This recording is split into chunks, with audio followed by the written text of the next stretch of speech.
We are ready to start the meeting. Good morning. If we could get some regents to the table, we'll start the meeting. Thank you.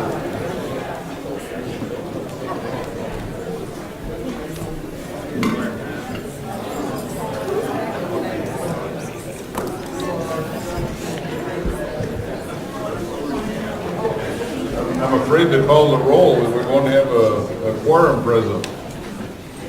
Maybe we will. I like presents.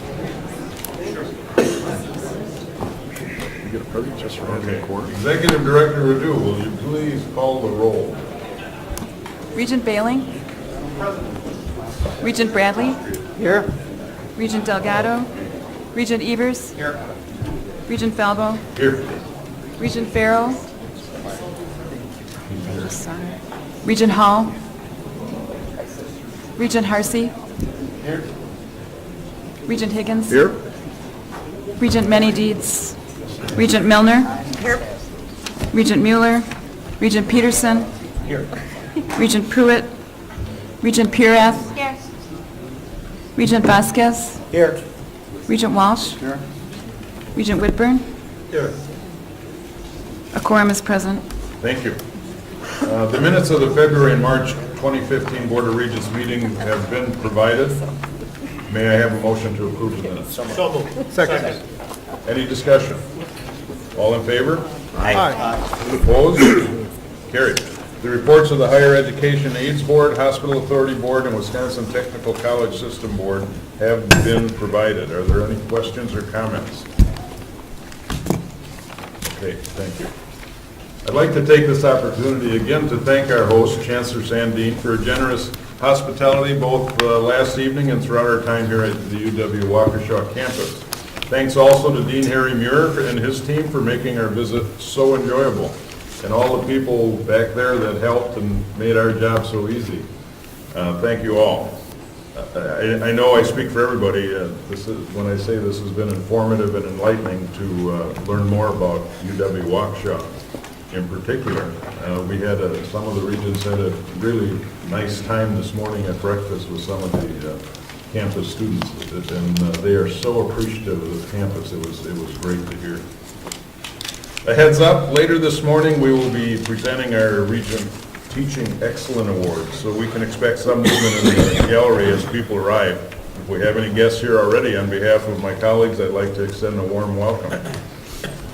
And I'd like to give you an update on what I call Mission Impossible, which is the search for a successor to Chancellor Dick Telfer at UW-Waukesha. But he still has a big smile on his face.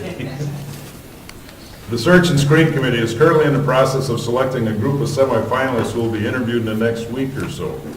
President Cross and the Special Regent Committee, chaired by Regent Margaret Farrell, will then receive the committee's finalist recommendation sometime in late April. Finalist interviews with President Cross and the Special Regent Committee are scheduled for May 20th, with a decision to be announced shortly thereafter. We're also making progress in identifying a new Senior Vice President for Academic and Student Affairs. As you know, David Ward has served in that role on an interim basis since Mark Nook departed in May of last year. The Search and Screen Committee is expected to identify and interview semifinalist candidates by late April. President Cross, Regent Mark Bradley, Chair of the Education Committee, as well as representatives from the UW System institutions, the President's Cabinet, and the UW System academic and student affairs staff will then participate in the finalist interviews during the first week of May. The new Senior VP will be named shortly thereafter. We will keep you both posted on both of those positions. I'd like to remind Regents that UW System posters in the Rotunda event, which I think most of us, if not all of us over the years, have attended.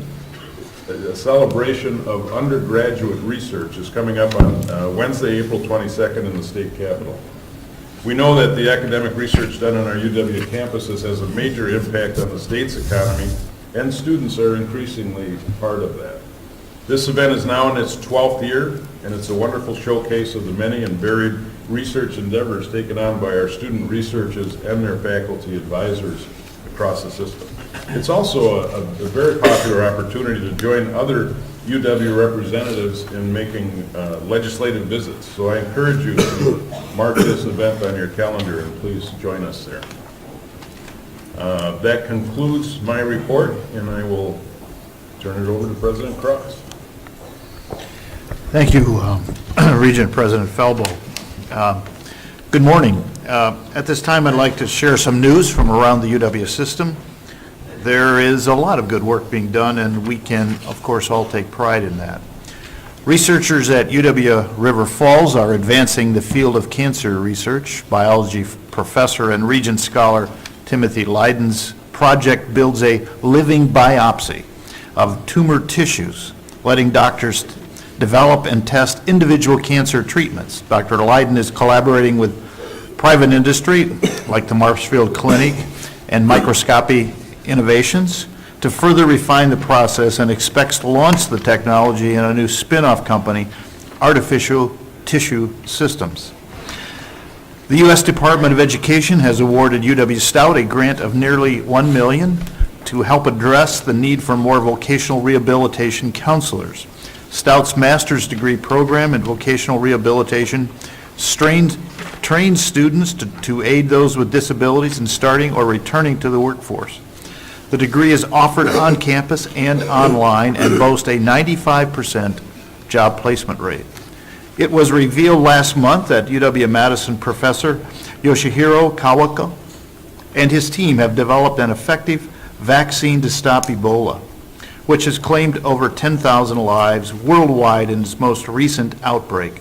The vaccine, developed by Dr. Kawako, is especially promising as it is a whole virus vaccine, affording a superior level of protection against an illness which currently has no known treatment.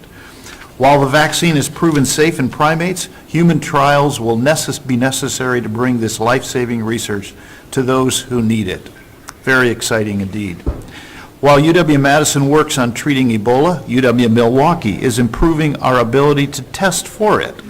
UW Materials Engineering professor Young-Hong Chen is teaming up with the Georgia Institute of Technology to develop a nanotech sensor to detect Ebola.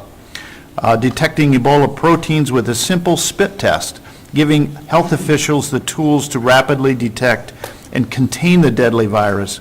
The team plans to have a prototype ready in just 10 months. While many were focused on March Madness, the UW-Stevens Point men's basketball team claimed its fourth Division III national championship in late March, defeating Augustana College 70-54.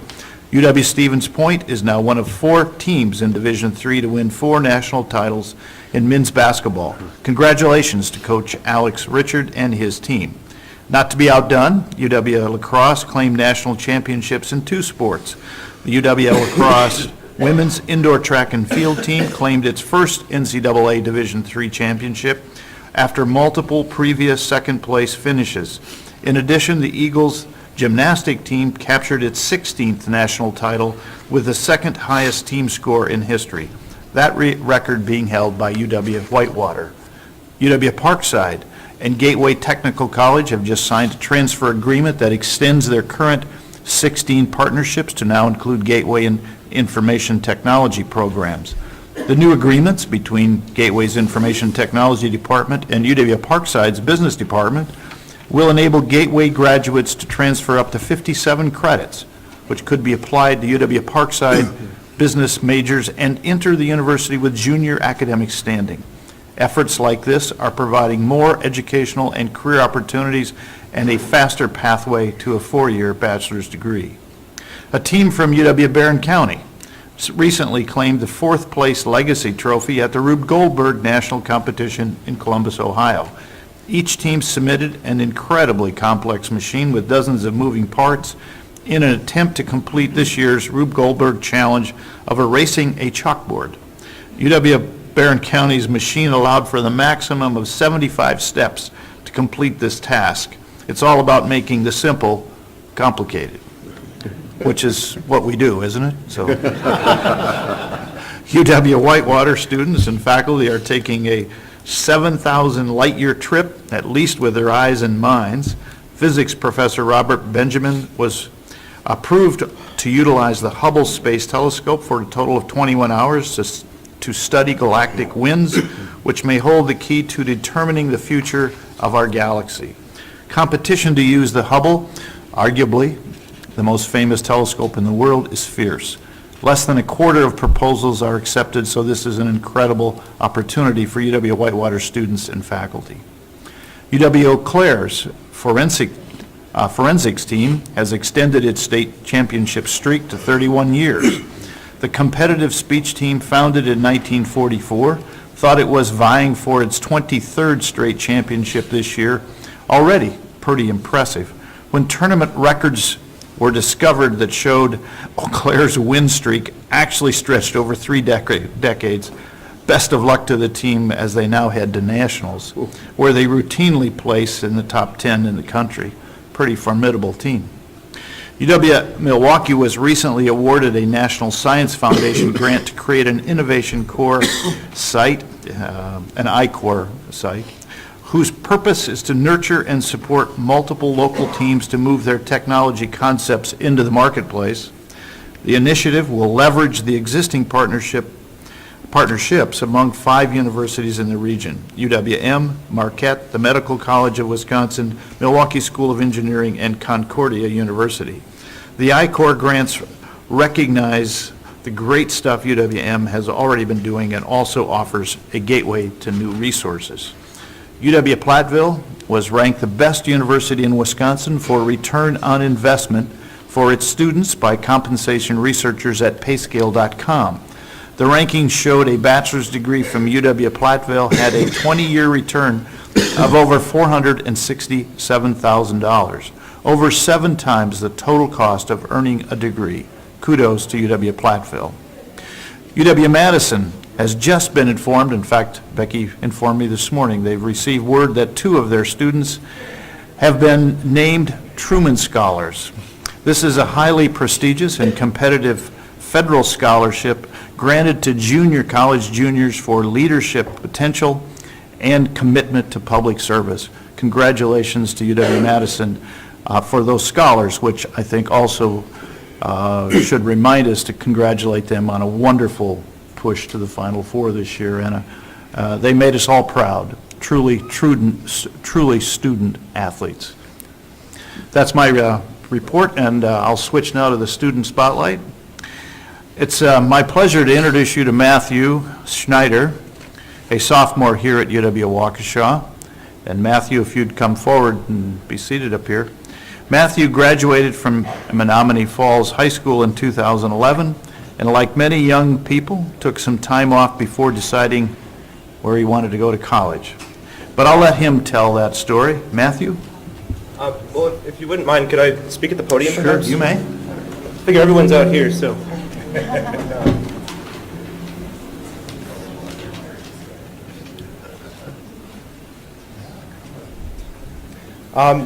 Good morning, everyone, and thank you for having me here today. My name is Matt Schneider. As President Cross said, I am a sophomore here at UW-Waukesha. This is my 5th semester. 2 weeks ago, I received my official acceptance to the University of Wisconsin-Madison, where I hope to study biochemistry. Even though I've still got a few semesters ahead of me, well, years probably, I'm not going to be the same student when I enter Madison that I was when I started high school, well, college rather, 2 years ago. Largely, that's going to be thanks to UW-Waukesha. In high school, I was a BC student. Didn't really care. I hated school. I dreaded getting out of bed in the morning, and I counted the minutes until the end of the day. I had no plans for college at all. The idea of putting myself in debt to go to school for even longer, willingly, sounded like a nightmare. But after a failed attempt to move to Europe and getting caught in seemingly an endless loop of earning $8 an hour at Starbucks, I decided maybe it was time to give college a second thought. I had first heard about UW-Waukesha from a friend of mine who was going here just to pick up a few gen ed credits on the cheap on his way out to UW-Madison.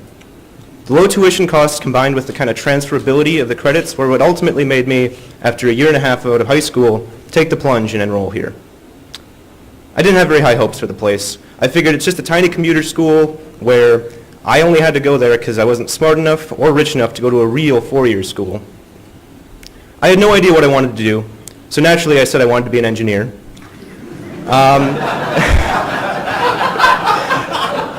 But when I took my placement tests and they told me I should go to first semester algebra, I didn't exactly have a very high hopes for that.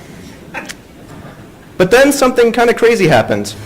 I got an A in first semester algebra, and then I went on to get an A in pre-calculus as well. In fact, all my classes I was getting A's. Somehow I had gone from being a BC student in high school that barely coasted by to being a straight A college student. I had even taken to leading weekly study groups. As the semesters went on, these study groups got bigger and bigger as I made more and more friends here. So much for this being some cold, unfriendly commuter school. It was during one of these study groups that my professor of zoology, Dr. Powers, he's in the back there, a former professor of zoology of mine, now a good friend of mine, saw me leading a study group and said, you know, hey, do you want to be the tutor for next semester's zoology class? I accepted, and I went to go meet with my new boss, and I got offered positions as a tutor of chemistry, math, and writing as well.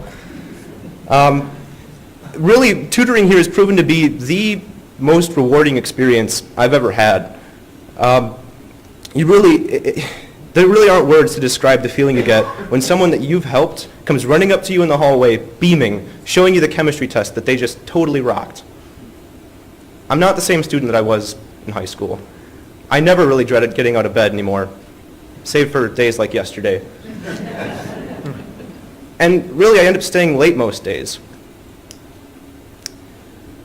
I think I have my professors to thank for that. Their passions for what they teach were really what changed who I am to who I was to who I am today. They taught me not to fear, but to love the classes I was in. They taught me to really enjoy learning, and I've since decided to change my major to biochemistry, where I hope to do research because I never want to stop learning.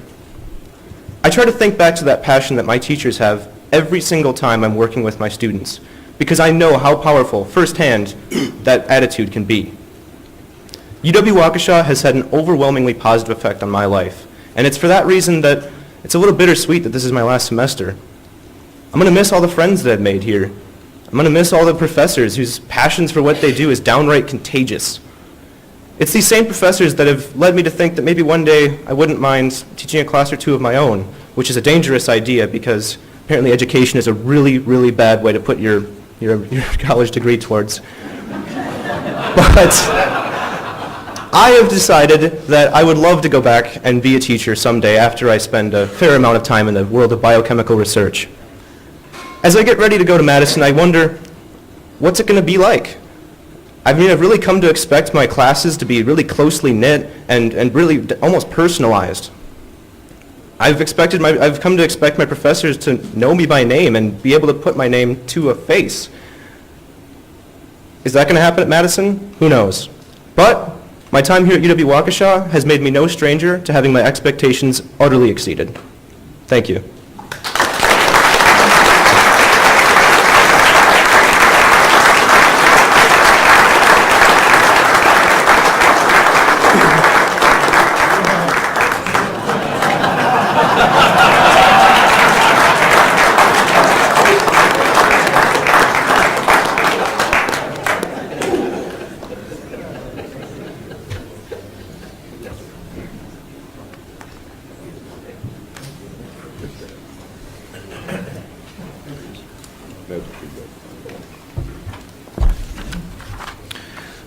That's my report.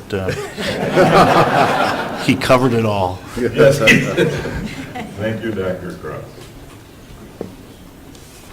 I'll now call upon Regent Higgins to present a report of the actions taken by the Research, Economic Development, and Innovation Committee. Thank you, President Talbo. The Ready Committee program yesterday focused on the campus aspect of our strategic plan. Specifically, we reviewed progress made in conjunction with our partners WISIS and WEDC towards improving our ability to identify commercializable products and processes invented by our faculty, staff, and students, and then support the development of those products and processes through their early stage. After being introduced by WISIS Advisory Board Chair, Chancellor Dean Van Galen, WISIS Executive Director Arjun Sangha provided an update of WISIS programs and project support, highlighted successful campus initiatives, and provided an outlook for further progress. UW-Madison's Igniter/Discovery to Product Director, John Biondi, addressed an entrepreneurial gap in Wisconsin and provided a summary of D2P outcomes to date.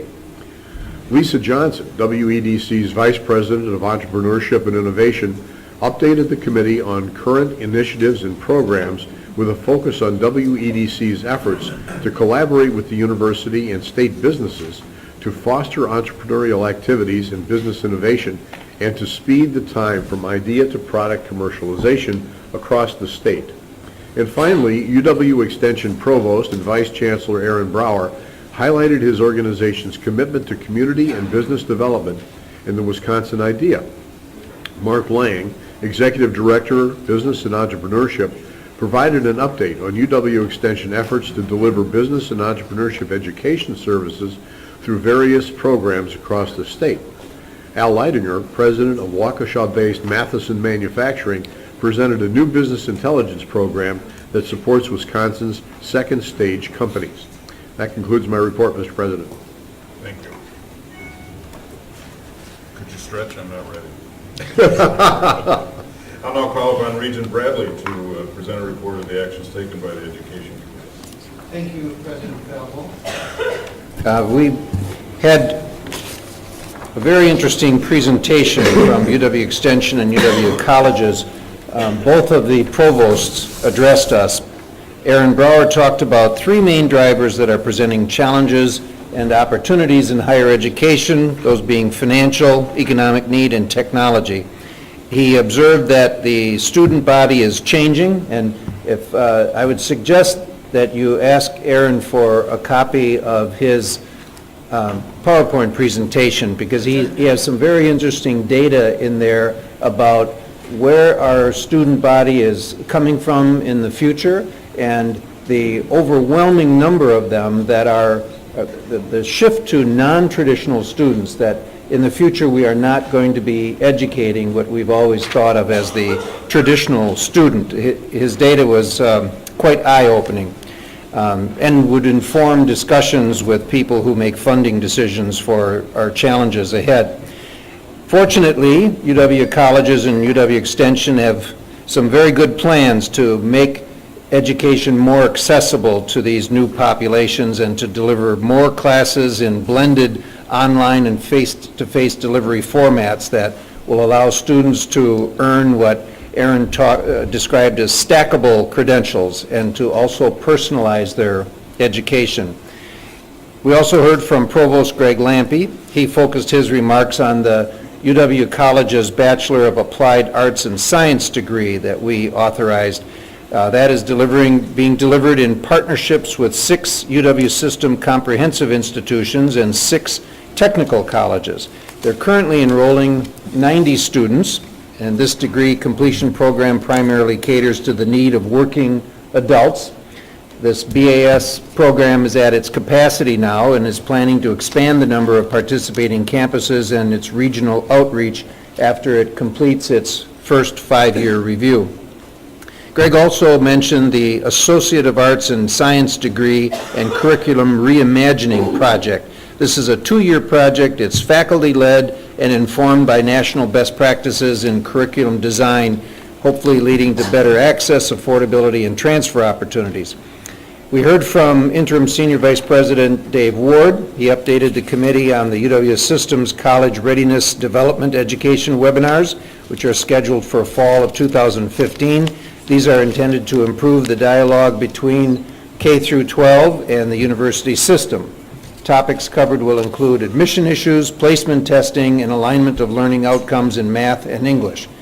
Dave Ward further discussed the UW System bachelor degree graduation rates for new freshmen entering full-time in the fall semester. This is another nice thing to have in your pocket as you're talking to any of our constituent base. For the 6-year graduation rate, the UW System does better than its peers. And the data also show that since 1981, the graduation rates of UW students have steadily improved. I'll now turn to our action items. The committee, after approving its minutes, approved the following 6 resolutions as part of its consent agenda, all part of Resolution 11A. So Part 2 involves approving a BS in criminology at UW River Falls. Part 3, approving a BS in mechanical engineering at UW Stout. Part 4, approving a BS and a BA in public relations at UW-Oshkosh. Part 5, approving an online collaborative MS in data science at UW-Eau Claire, Green Bay, La Crosse, Oshkosh, Stevens Point, and Superior, with additional support from UW Extension. Part 6, approving the Vilas Trust request from UW-Madison and UW-Milwaukee. And Part 7, approving the appointment of Professor Lemansky to the Oversight and Advisory Committee of the Wisconsin Partnership Program, filling a vacant spot. There were 2 items removed from the consent agenda and taken up as part of our full agenda. We unanimously adopted Resolution 11B1, approving revisions to chapters UWS 4, Procedures for Dismissal of Faculty, and UWS 7, Dismissal of Faculty in Special Cases. Resolution 11B2, approving revisions to Chapter UWS 11, dealing with dismissal of academic staff for cause, and Resolution 11B3, approving revisions to Chapter UWS 17, non-academic student conduct. And I now move these resolutions for approval by the full board. Discussion. All in favor? Aye. Opposed? Carried. And that concludes my report. Thank you. I'll ask Regent Pruitt, Vice Chair of the Business and Finance Committee, to present the report of that committee. Thank you, Mr. President. The meeting of the Business and Finance Committee began with us hearing a presentation from Steve Wildeck from UW Colleges and Extension regarding financial planning in distributed statewide institutions and insights into the many opportunities and challenges faced by these 2 unique UW institutions. The committee then approved 3 agreements with Compass Group USA, doing business as Chartwells, to provide dining services at UW La Crosse, UW River Falls, and UW Superior. If these contracts were independently bid, the estimated savings would be $754,000 annually. But since all 3 were selected, we have an additional $173,000 in savings on top of that. The committee then approved an agreement between UW Stout with the Nebraska Book Company to provide bookstore services at that institution. The contract is effective May 22nd, 2015 for a 1-year period. The committee was then presented by Associate Vice President Christ with 16 operational policies intended to complete the initial implementation guidance for the university personnel systems. The new system and its related operational policies will be effective July 1, 2015 for all UW institutions other than UW-Madison. UW-Madison is required by statute to develop a separate system for its human resources management.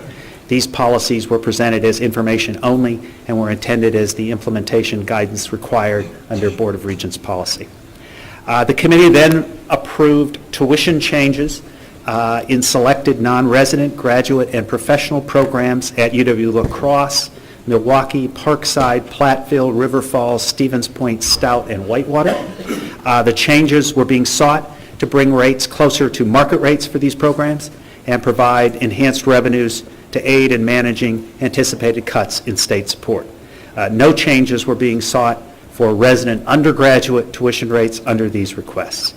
The committee then requested an amendment to item 1.2I regarding tuition changes in selected non-resident graduate and professional programs at UW-Madison. The changes in tuition were being sought to bring rates closer to market rates for these programs and to provide enhanced revenues to aid in managing anticipated cuts in state support, in case you noticed that the reason was the same for both of those. No changes, once again, underscore, no changes are being sought for resident undergraduate tuition rates under these requests. It was requested by the committee and then approved and amended a resolution that advances this for the first 2 years, 2015 and 16, and 2016-17, with the recommendation that these will come back to the board after this first 2-year period for further review. So, on behalf of the Business and Finance Committee, I now move adoption of Resolution 1.2A, approval of the minutes, Resolution 1.2C, approval of the UW-La Crosse Food Service Agreement with Compass Group, Resolution 1.2D, approval of the UW-River Falls Agreement with the Compass Group, Resolution 1.2E, approval of the UW-Superior Food Service Agreement with the Compass Group, Resolution 1.2F, approval of the UW-Stout Bookstore Services Contract with the Nebraska Book Company, Resolution 1.2H, approval of the non-resident graduate and professional tuition initiatives at UW-La Crosse, Milwaukee, Parkside, Platteville, River Falls, Stevens Point, Stout, and Whitewater, and Resolution 1.2I, approval of the amended resolution for non-resident graduate and professional tuition initiatives at UW-Madison. Second. Second, is there any item that anybody wants removed from the Yes. consent? Yes. Oh, Which one? I'd like you to pull out Resolution 1.2I. Any other? Same one. Same one? The tuition at the other campuses, or 1 through 8? Okay. Okay, we will have a motion on all of the resolutions except for the two that were pulled. And we have a motion in this place. Any discussion? All in favor? Aye. Opposed? Carried. Resolution 12H. Yeah, in general, I have concerns about the increases for this period, so I know that covers both resolutions. But in particular, and I'm maybe overgeneralizing here, but in H, the increase in resident tuition for graduate programs and some of the comprehensive universities are great concern to me because I believe many or most of those increases will be borne by teachers and counselors from that work in our schools, and most or all of those teachers and counselors who would be facing $200 a year increases have not had any increase in their take-home pay for several years. And I know it's important to deal with the massive cuts that we have seen and anticipate, but I'm not sure having folks that are trying to support families with reduced income or at least level income is fair. Simple as that. Okay. Any other comments? Yes. Yes. On H. Mark? Well, my question was for both H and I.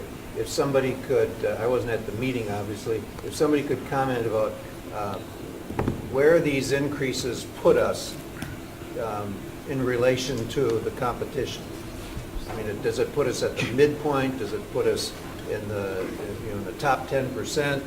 Are we still below 50% in comparison? Can you give us some idea of both H and I? I would be happy to start, Regent Bradley, and then others could join in. There is a wonderful analysis, and I think the committee, and I think I speak for the committee, was most impressed with the background and research and study that had been done by all the campuses, both affecting H and I, in terms of trying to do an assessment of peer rates, and the glide path for the two are somewhat different. I think in regards to the comprehensives and UW-Milwaukee, this is a one-year adjustment, which was again targeted very closely to market rates and trying to keep themselves close to their peer institutions around the country. In regards to Madison, as you well know, it has been quite a long time since, in particular, the professional school tuition rates have been adjusted, and so there's a pretty big gap. As I think Chancellor Blank would be happy to testify to, between the current tuition rates and their peers. But the belief was that to do that in a sudden, one-time jump would be too traumatic for students and their families. So, in a sense, there is a glide path over a series of years. But very much with the idea of ending up, and again, I would defer to Chancellor Blank, but ending up very much in the middle, more or less, of our peer institutions, not at the top, but hopefully no longer at the bottom. Is that a reasonable summation, Chancellor? So the 2-year increases that are on the table will leave the professional schools still well below the median, right? I mean, that was the 4 years would get them to the median. So if you vote for 2 years, you'll still be below the median. For the undergraduate out-of-state students, it will leave you still, I believe, just underneath the median with the 2-year proposal. The 4-year proposal would have gotten us up. Our estimate is in 4 years, we would be 3rd or 4th in the Big Ten. But you won't get there with just 2 years. Correct. Okay, that was my question. Thank you. Other questions, comments? Are we now talking about also I, or? Well, we're kind of co-mingling, yes. I think we are, so. I guess especially now hearing Chancellor talk about this, that we're not even at the median. And most definitely in the professional area, and even in the undergraduate. And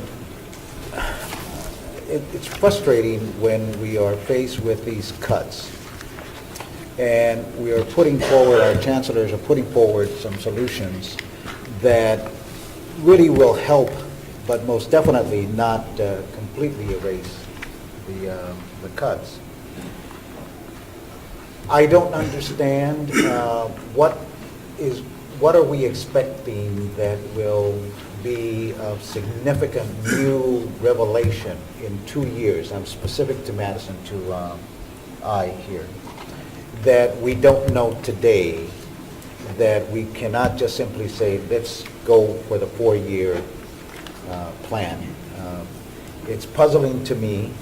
I just don't understand. I'd like to hear a little bit more than what was just very well articulated by Regent Pruitt. What is it that we're expecting to hear in 2 years that will say, aha, it was a great plan that we waited these 2 years before we gave them? We're just asking for the campus to come back, and why do we have to have them make a stopgap to come back to get an approval that I anticipate would be given by the Board of Regents? So I'd like to hear what else is holding them to just say, go for it. The competition isn't going to be very considerate of us. I can't think of any other university saying, well, wait a minute, or other states, Madison only got 2 years, so let's kind of hold back until whatever before we do things. They're going to continue to increase their tuitions. They're going to continue to do whatever. So what am I not understanding about why it has to be 2 years as opposed to 4 years? Margaret? I guess, as we discussed at the committee meeting yesterday, we are looking at the 4 years and acknowledging the planning that was done for 4 years. We all know that 2 years out from now, the world could be a very different place. The marketplace could be a very different place. The economy could be a very different place. Our relationship with the overall state budget could be a very different place. And I think what we're trying to do with the motion that we brought forth out of the committee is to say we are approving 2 years. This is a 2-year budget. And to go into the next 2 years with something supposedly cast in stone is useless, because we can't cast it in stone beyond this one. We can't even cast this in stone.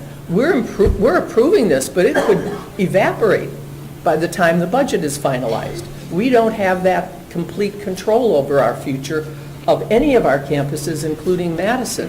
And I guess I do want to say at this point, I am not at all understanding a legislative voice that has come out yesterday that said that that individual is more concerned about the out-of-state students now, along with our in-state students, and we shouldn't be raising our out-of-state students. Since I've been on joint finance, which is in past history, the dark ages, I have been concerned that our resident students are able to access our university system, and if the Out-of-state students realize what a great thing we have. They ought to pay to get in here and not pay less than they're paying in their own states. So I have no sympathy for the non-resident students, a human compassion for them perhaps, but a fiscal sense of pay your way in because we have quality, so you should pay for quality. So I am absolutely satisfied covering the whole gamut of the subject in what we're putting forth. I would love to say, let's nail this down for 4 years. We don't have the ability to do that. If I could respond. The motion is on H, and we're... Yeah. Should we do H? Let's do it. If I could just address something with On H, H. but I want to also mention that I believe in knowledge from the dark ages. Did you say the dark ages? Yeah, well, that's you and me, so... You know it, you know it. I think you ought to listen more I'm going to let you stand. to her. As to H, which is the 1 year, and what Tony was, Regent Evers was talking about, I'm sympathetic for the individuals you're talking about, but that kind of argument, unfortunately, would apply to any. There's always going to be some group that is in a different circumstance. And to me, the issue is market. And the background is in the documents. I thought it was very well presented on all fronts, especially Madison's. And yes, it will impact other people in a different way. I don't think it's all about the cuts. This is about how to run a business and listen to the people that you've charged with the responsibility of giving you advice, and we're policy people. And I'm supportive because, as the judge would say, you've proven your case on that. And yes, there is the impact, but that will happen with all tuition increases. Now, that's on H. I would address I later. Let's do H. Do we need a motion on H? We just have, no, we have a motion on H. Okay. We have a second. Okay, all No. in favor of H? Do we have a second? Second. Yeah, oh yeah, it's been moved. Let's do that. No, it's been moved in second. Yeah. All in favor of H? Aye. Opposed? Tony? Okay. See, that dark ages helps Yeah. through this the proper way. Could I just say something about I? You can. Margaret makes the point that nothing's written in stone, and that's certainly true. I would make the point about that in our budget, but it is true. And yesterday in our committee, we had a very good conversation about that. I don't see it makes any sense to push the envelope to go another 2 years. But again, if you look at the data that Mark asked about, I mean, we really should be where we are on the pricing, and that's what that issue's all about. And I, again, don't think it's in response to cuts so much as it is response to running a business with a possibility that there'll always be dynamics like these cuts coming at us from different directions and different times. But for today, it's time to run this place the right way, and I'm supportive of that motion. On I. Go ahead, Jose, I'll do it next. First of all, I think that the documentation that was prepared and the way the motions are written is very, very conscientious about ensuring that Wisconsin citizens are not hurt, and especially our students relative to tuition. So I think that the chancellors have been very responsive to that, and I believe that we as regents will also be very responsive to them. I consider these other tuition increases as a market-driven issue. I would hope that as regents, we don't start to tie out-of-state tuition with what's happening in our state budget. I just don't understand the connection.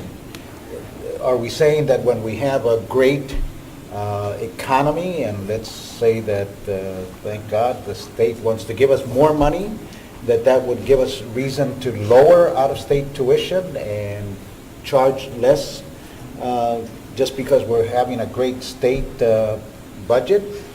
I'm not sure I understand that logic, if that's one of those concerns that we have. I think the international, the the out-of-state is, from my point of view, very clearly market-driven. And I do agree that that our system is so well known and so well respected that that's why we are a system, not only Madison, but many of our comprehensives, that out-of-state students and even international students want to come.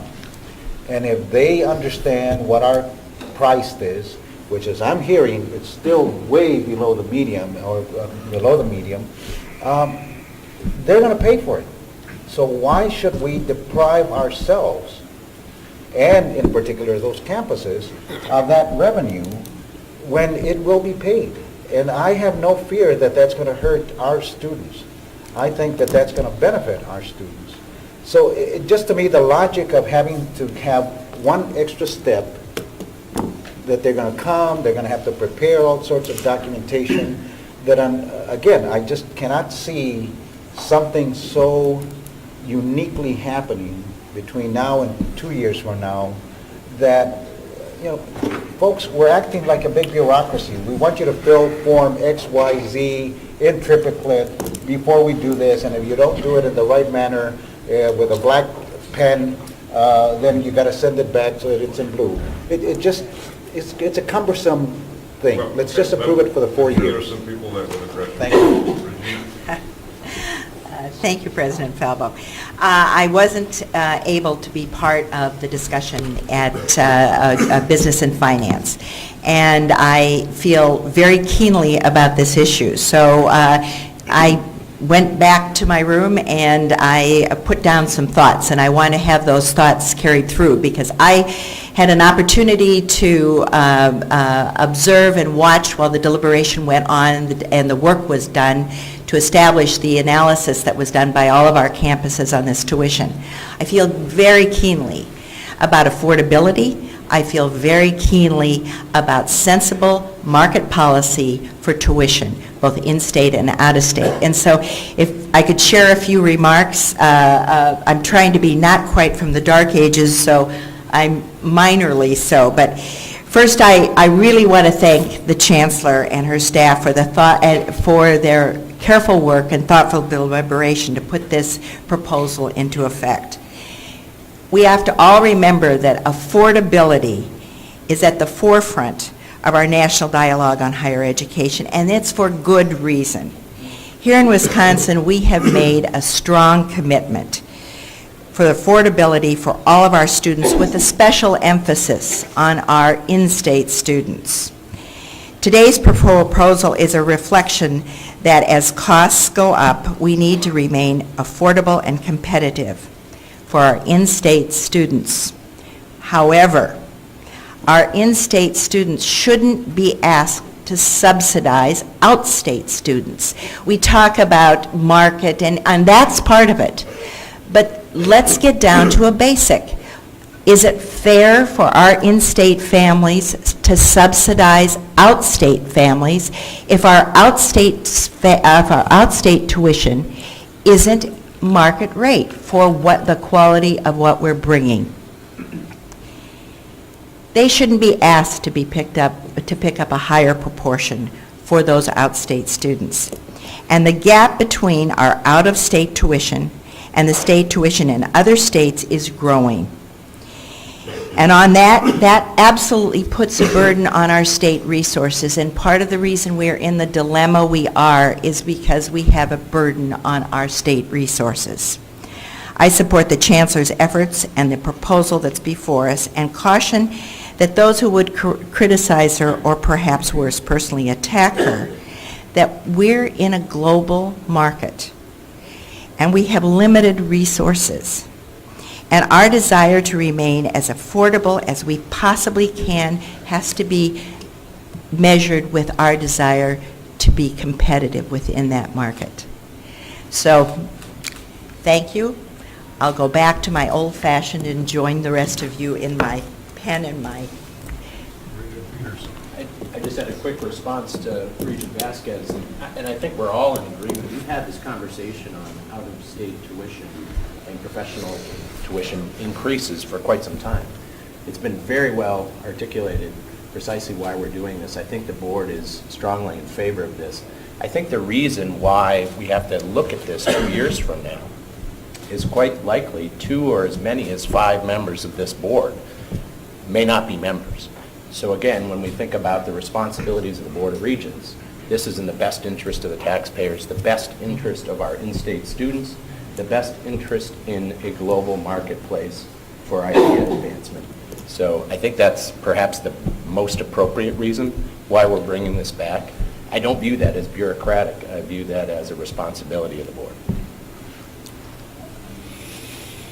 I was simply going to say, with respect to Regent Vasquez and to other voices, which are important, I mean, I think one of the things we're all appreciative of is there are multiple views on a topic of this sort, as there should be, with smart, interesting, engaged, intelligent people. I think it was the view of the committee, and Regent Farrow, I think, articulated it quite well, that this was a reasonable compromise that advances the program and the plan forward for 2 years. Has no effect in terms of restricting the UW-Madison's ability over the next 2 years to generate desperately and vitally needed resources. And that it also ensures that 2 years from now, this board, as part of its fiduciary responsibility, has the opportunity to revisit the question, but with a strong belief, I think, on the part of the committee, and the committee, correct me if I'm wrong, that we are very much we very much felt that this was a very strong case that was made, and that the 4-year plan, as articulated and laid out by UW-Madison, was a good plan designed to bring tuition for out-of-state students to an appropriate level at the end of that ramp-up period. I'm going to vote against the resolution, not because I don't want Madison to do this. As a matter of fact, I continue to be puzzled by all the very articulate statements that have been made by Regents that Madison has been very thoughtful, has been very thorough, has done all of this. But what is troubling to me is the usage of the phrase, a good compromise. I'm not quite clear yet. I understand why are we having to compromise. I just think that if it is the good and the right thing to do, we should do it. And in my conscience, I have to say that I see no need for a compromise. So I will vote against this because I think they should, and they have done everything that needed to be done to justify a 4-year approval at this time. Yes, thanks, Mr. President. I'm in support of this resolution, and because it is and it is on UW-Madison, I want to take this opportunity to make a personal statement to Chancellor Blank. I think on behalf of all of the regents, personal attacks against you are totally out of place. And as far as I think myself and my colleagues feel, what you are doing is you're doing your job, and you're doing it well. And without advocacy for your institution and bringing the facts forward, we're not able to make appropriate decisions. So thank you for your advocacy. And I agree with that. Thank you, Mark, for saying it's very appropriate. Margaret. I guess, let me get back to just one more attempt for Regent Vasquez to understand why compromise, if that's what it is being characterized properly, I believe, I think is required here. If we did 3 and 4 right now, there would be personality reactions to it that would give us some angst, perhaps, especially in the wedding cake building, as I always refer to it, with deep respect. But anyway, my real concern... Am I the only one not buying it? And I said it when I was there, so it isn't something different. But I guess my real concern with year 3 and 4 in the cold reality of daylight is the student. Get back to the parents and the student that are now planning year 3 and 4 and are nailing down these exact figures, which we will have no control over, given all the vagaries that may go on between now and then. And as you say, or somebody said, you said, very properly, there's going to be a whole bunch of different faces around this table in a couple of years. One would assume by tenure of the terms and what have you. So I don't want them to come back and wave this in our face and say, you committed to year 3 and 4, now you're reneging. I feel powerless to commit to year 3 and 4 for the reasons I've given both yesterday at the committee and now. I think we are saying you don't have to go through new numbers if all the world stays the same, and I think Chancellor Blank would realize that. But this is our framework. This is what I believe we can approve, and if you don't like a compromise, I can understand that, but I think it's a healthy position we've arrived at. President Cross. Thank you, Regent President Felbold. A couple of points I would like to make. I support this strongly. I think it's the right thing to do. I think there are a couple of issues that may come to play in this. And first of all, I want to be careful about saying that this is an effort to address the budget cut. Chancellor Blank brought this proposal to us last summer. This is, for the most part, an effort to address cost within the professional schools and the market position. This was brought forward long before the budget cut, so by itself, this is, if you look at how each school intends to use these resources, the professional schools, graduate schools, it's internally within their schools. It's not covering the whole cuts that currently face the campus. The second point I would like to make is that this board appointed 3 task forces at its March board meeting. The first was the tenure task force, the task force on shared governance, and the third, chaired by Regent Higgins, is the tuition setting task force. So there are 4 principal components that will compose the work of a rational tuition setting process. What are the costs embedded in offering these programs? What are the market or competitive rates? You're seeing some of that here. What are the needs of the state? And how do we maintain affordability? Those 4 factors need to be part of any rational tuition setting policy. As we work on that policy, and I believe in long-range planning, what we all want to do is more of what Madison has put forward in this 4-year plan. That's exactly where we want to go. But we need to do it on the basis of rational thought processes. And I think that's part of why Regent Vasquez, the committee is looking at, well, let's get through that tuition setting policy. Maybe that will influence this differently. So that's the second point I'd like to make. And third, one of the things that I think is really important here is that separating the out-of-state, non-resident material from the graduate school material. The graduate school, in my mind, is about cost and position and ranking and prestige. I got that. That's the market bears there. I'm not arguing that. But the non-resident increases are principally about market. We are losing.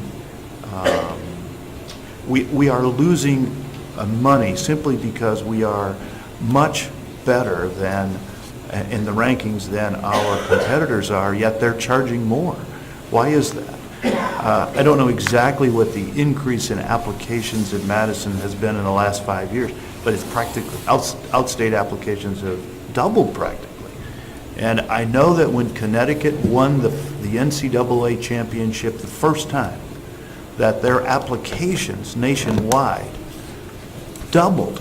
It was unbelievable. They went up 50%, as I recall. I think that the marketplace, as it relates to out-of-state non-resident students, is going to impact Madison and very positively. And I think this is a wise thing to do. And furthermore, I want to add that I believe that the Chancellor and her staff have done a very solid job of rationally presenting this.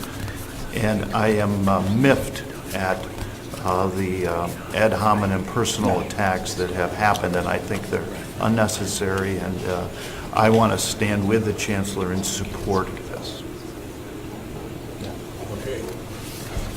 We have a motion and a second. All in favor? Aye. Opposed? Opposed? Carried. Thank you. Mr. Chairman, does that conclude your... That concludes my report, Mr. President.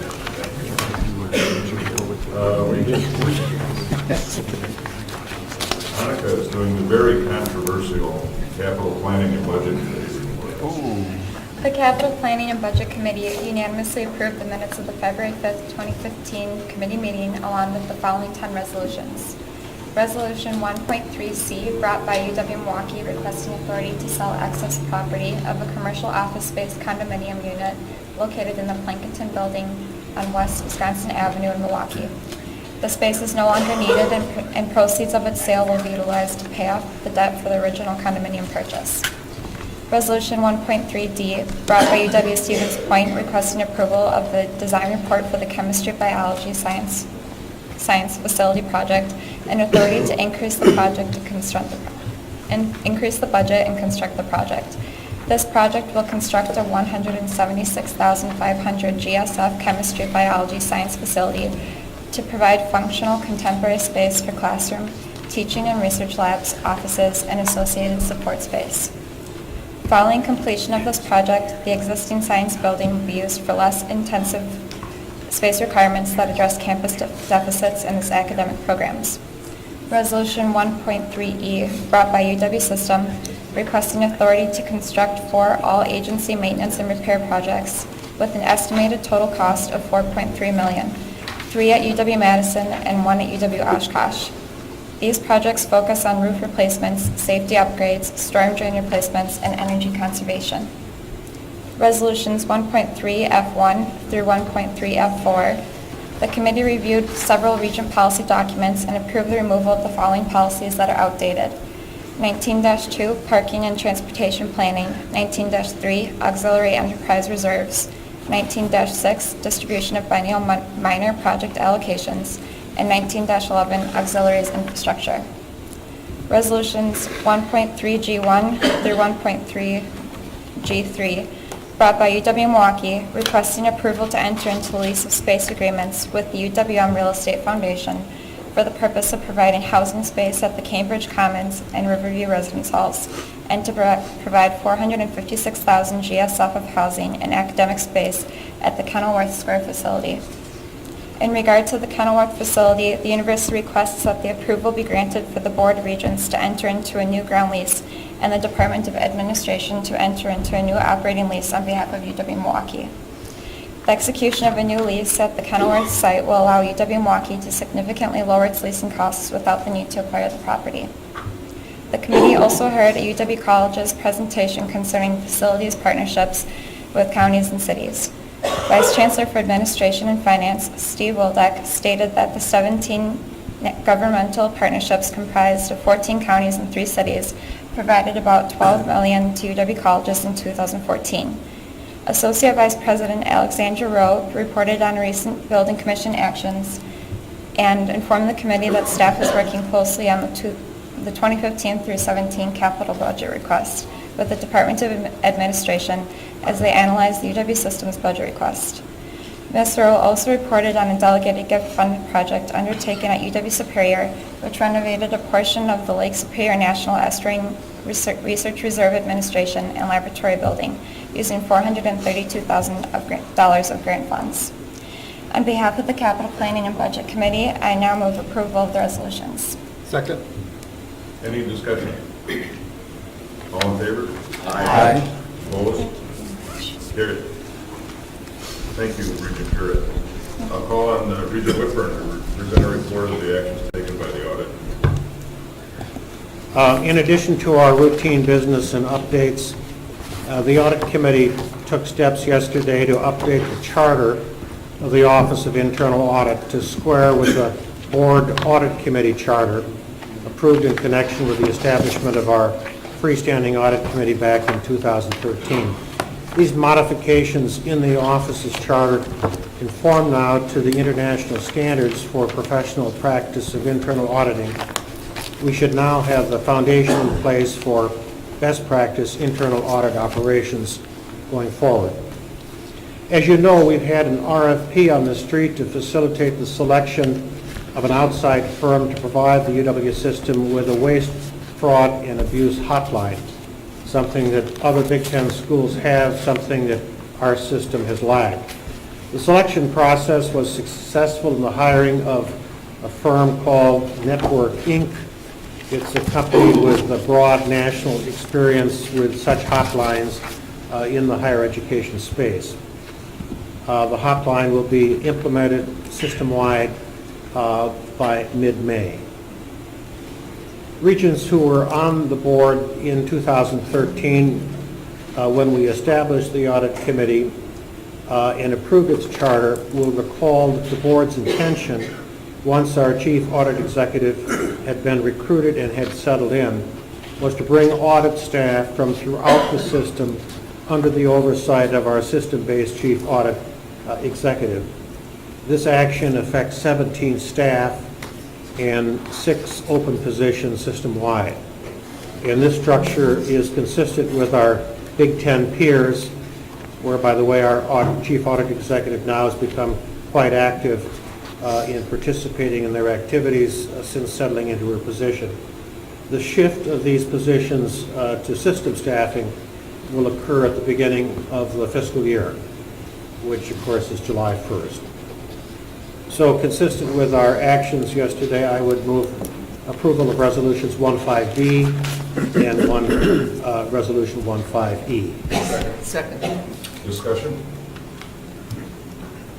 All in favor? Aye. Opposed? Carried. Thank you. We've been investing considerable time and energy in working with our partners at the state capitol, as it should be. But we also shouldn't lose sight of the work we do at the federal level. We know that good federal relation efforts have a powerful impact on the UW system. Currently, about 30% of our overall budget comes from federal programs. Federal support touches each and every institution and program in the UW system. We also know that actions at the federal level can have direct and significant impact on the lives of our students and what we do. So today, I will call on Chris Andrews, our Associate Vice President for Federal and Corporate Relations, to provide us with an update on key federal issues that affect both the UW system and higher education in general. And I now understand why we didn't do a Washington trip. Thank you, President Falbo, and I'll get you before you leave to do that. And thanks for the opportunity to be here. I appreciate it. In a few minutes, I'm going to preview the major federal issues for the UW system this Congress. But first, I'd like to share a video that I think describes the challenges that universities face as the gap widens between actual federal government funding for research and higher education and what that level of investment needs to be if the United States is going to remain the world's innovation leader. The video is produced by several national higher education associations. Let's watch.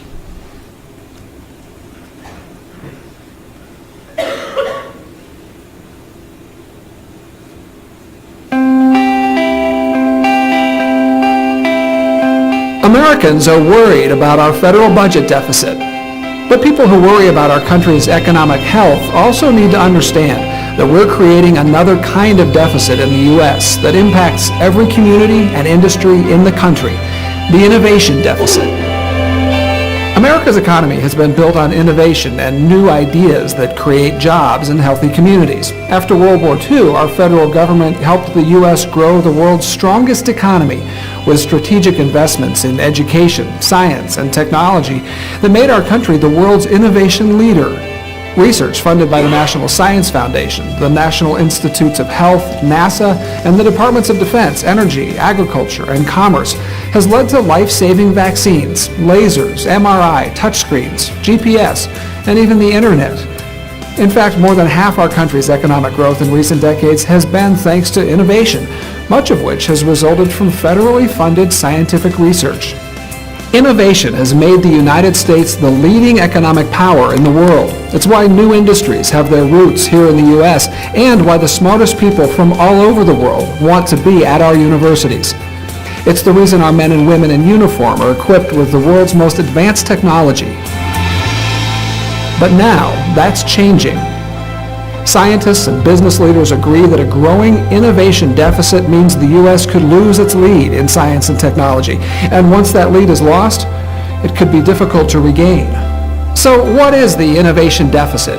It's the widening gap between the actual level of federal government funding for research and education and what the investment needs to be if the United States is to remain the world's innovation leader.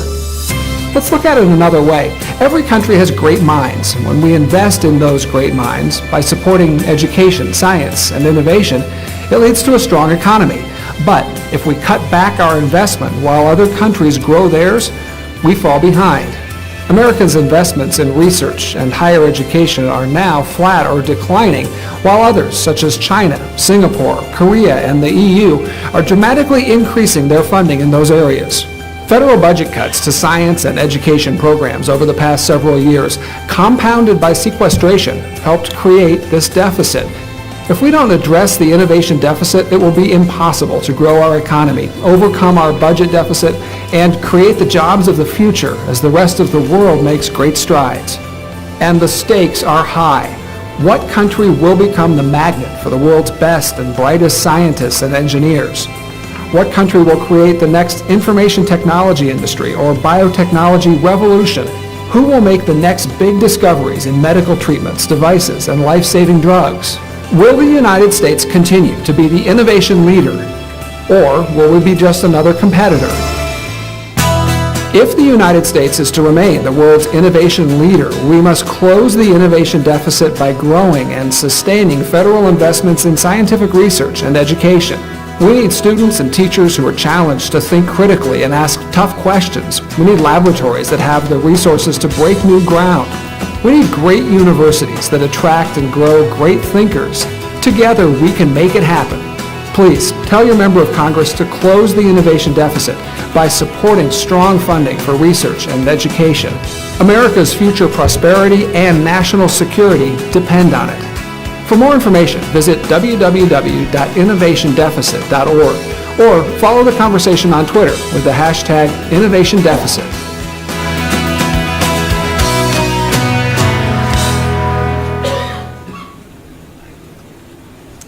So I think the message here is clear that all of our universities are at risk. I'm going to start today with financial aid. Wisconsin's university system, I believe, is at risk of experiencing significant declines in federal support for student aid. In Wisconsin, 28% of adults aged 25 and older have a bachelor's degree or higher. This puts us slightly below the national average of 30%. If we are to reverse these trends, and we need to if we're going to grow our economy, we need two changes to happen. First, we need a larger segment of our high school graduates to attend and complete college. And second, we need a larger number of our older students to enter or return to college to complete their degrees. I know that this is not news to any of us, but when these changes do occur, these populations will put additional stress on our financial aid resources. Before Congress adjourned for the Easter recess, both the House and the Senate passed budget resolutions that would seek deep cuts in discretionary spending, freeze the maximum Pell Grant, and cut spending on student aid programs over the next 10 years. While budget resolutions in Congress do not have the effect of law, they sort of set a marker, for fiscal priorities as the federal appropriations work, which is federal spending, gets underway. These resolutions really outline a roadmap that could prove threatening to student aid programs and to our students. Over 108,000, about 109,000 of whom rely on federal assistance to attend our universities. So I apologize in advance, but I'm going to throw some numbers out at you. In 2013-14, total federal aid to the UW system students topped $1 billion. It was actually 1.1 billion. That's compared to total state aid of about 98 million. And so you can see that the federal contribution to student financial aid is very, very important. Federal assistance remains critical, especially for students from low-income families who rely on need-based aid. Even with financial aid, the average student unmet need for Wisconsin undergraduate students after grants and scholarships is more than $10,000 annually.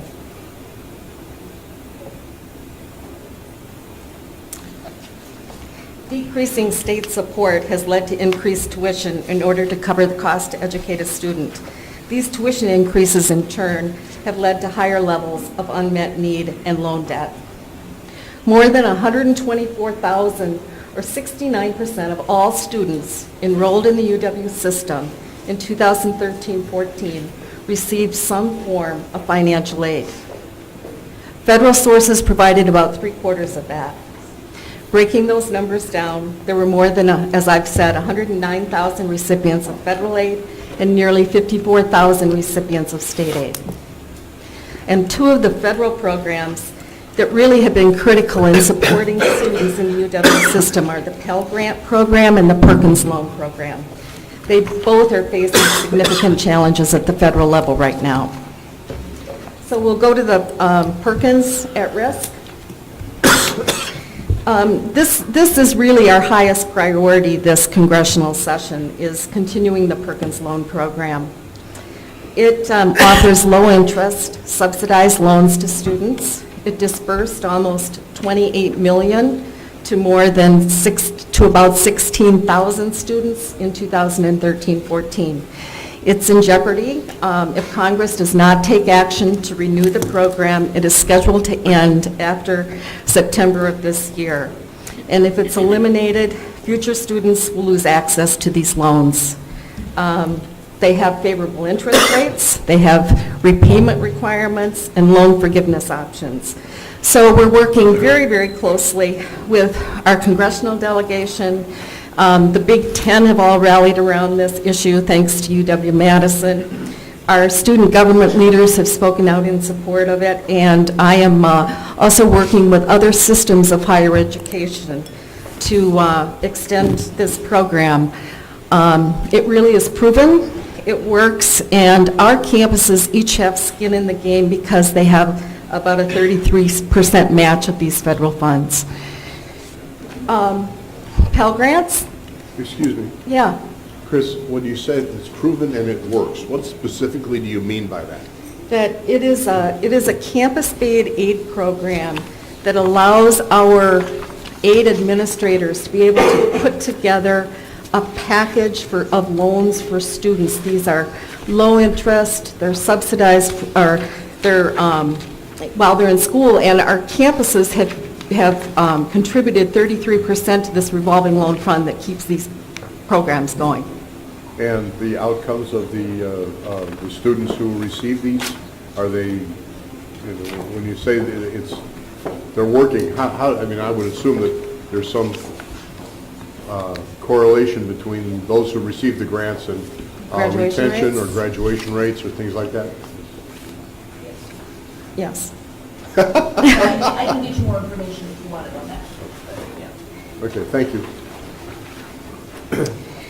Pell Grants, the federal Pell Grant Program, which provides need-based financial aid, is the single largest grant program available to UW system undergraduates. However, it too is facing major funding challenges. In 2013-14, it provided $155 million to almost 41,500 students with an average grant of $3,746. The maximum Pell Grant that a student can receive is fixed by statute. This year, that limit is set at $5,775. Between 2010-11 and 2013-14, the maximum Pell Grant fell from a peak of $5,900 to about $5,600. It was about a 5% decline over 3 years. This decline over time has increased reliance on loans, especially for students with financial need. If Congress proposes pursues freezing the Pell Grant, as the budget resolutions propose, this could exacerbate the problem. Loans are a reality. Today, students have more loans and more unmet need.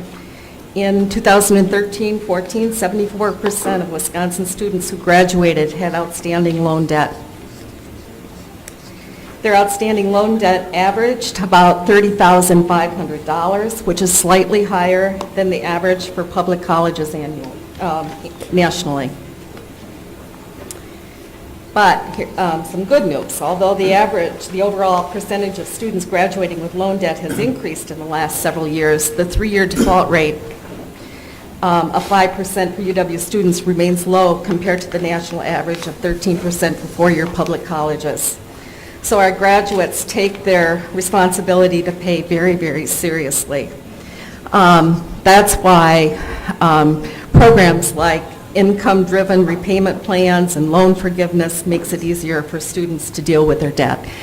I would like to say that student aid, whether it's federal, state, or institutional in nature, it really can be seen, in my opinion, as a form of venture capital and a very, very solid investment with a great rate of return. So next, I'd like to turn us to federal research. And again, I think this university system is really at risk if federally funded research declines or stagnates. And here's why. For the better part of 100 years, Wisconsin's academic research and development infrastructure has really been strong, and thanks in large part to federal investments. In Madison, we have a resource there that most states could only dream of, honestly. And what we're seeing at UW-Milwaukee, where they're leveraging their academic strengths and increasingly research taking place at the UW Comprehensives, and we just heard this student here talk about research at the colleges. And so our federal funding makes a lot of this possible. But we're seeing a stress on university-based research, and we're really seeing it here. I had our finance office take a look at some tenure data for our non-Madison institutions, and federal awards today are comparable to where they were a decade ago. Our awards were generally increasing from 2004 to 2008, and then they peaked when we had the federal stimulus in 2009 and 10. And that was, as I said, thanks to the federal stimulus funding. But if we applied that same average increase of awards from 2004 to 2008 and used a straight line increase, the UW system would have approximately $71.3 million in awards in 2014. We fell about $12 million short of that. What does that mean? It means a reduction in the amount of indirect revenue that's available to put back into research. It's bad for education. Why? As that student said, he wants to do research. Research funds are central to educating students. They're central to workforce preparation, and they're central to the economy and the competitiveness of Wisconsin. So this season, this Congress session, we're focusing on those federal agencies that extensively fund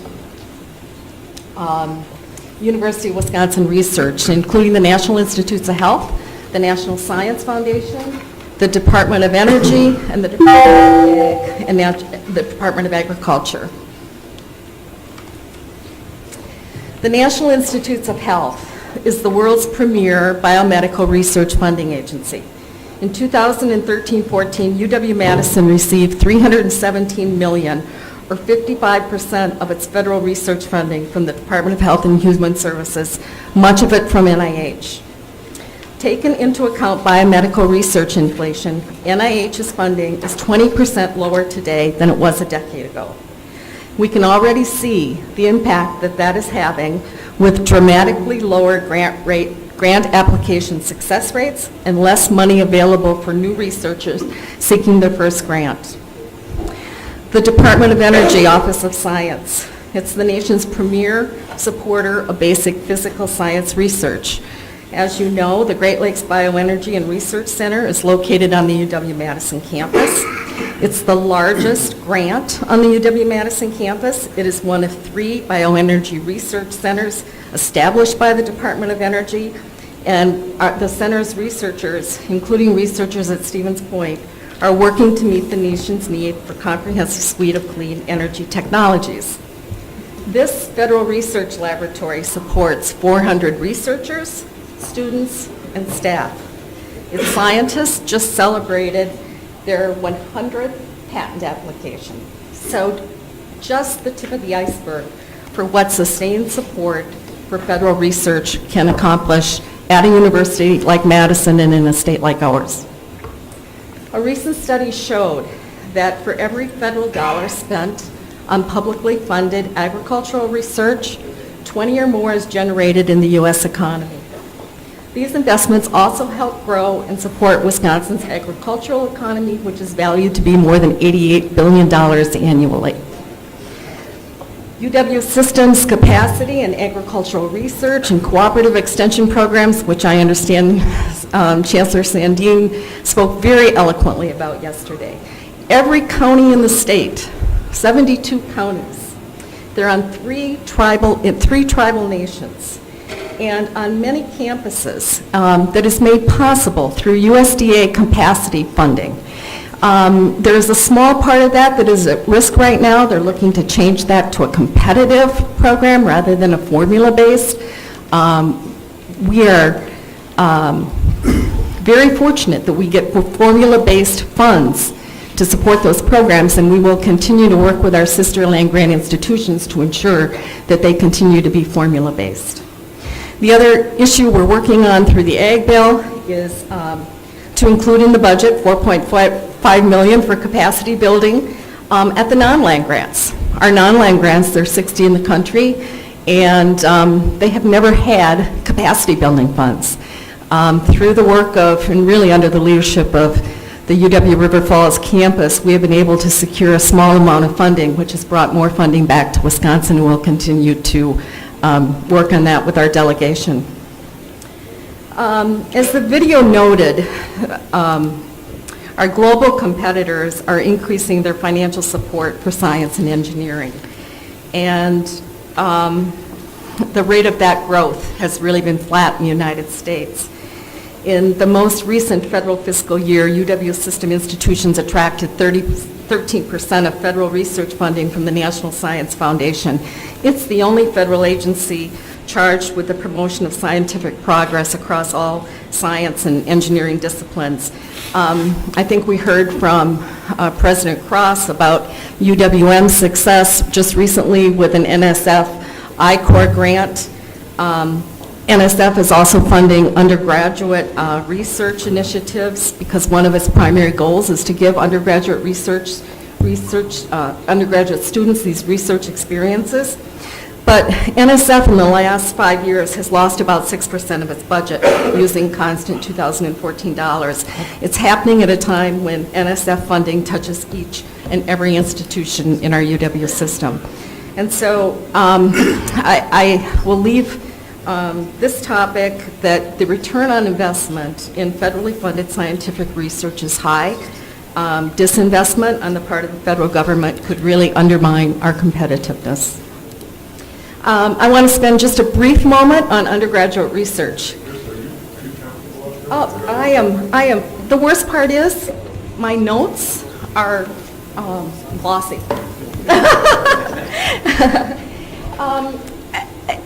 Many studies have documented undergraduate research and the role it plays in persistence and post-secondary study and increasing completion rates. And again, thanks to the leadership of this board, there has been intentional, sustained undergraduate research and economic development activity in Wisconsin.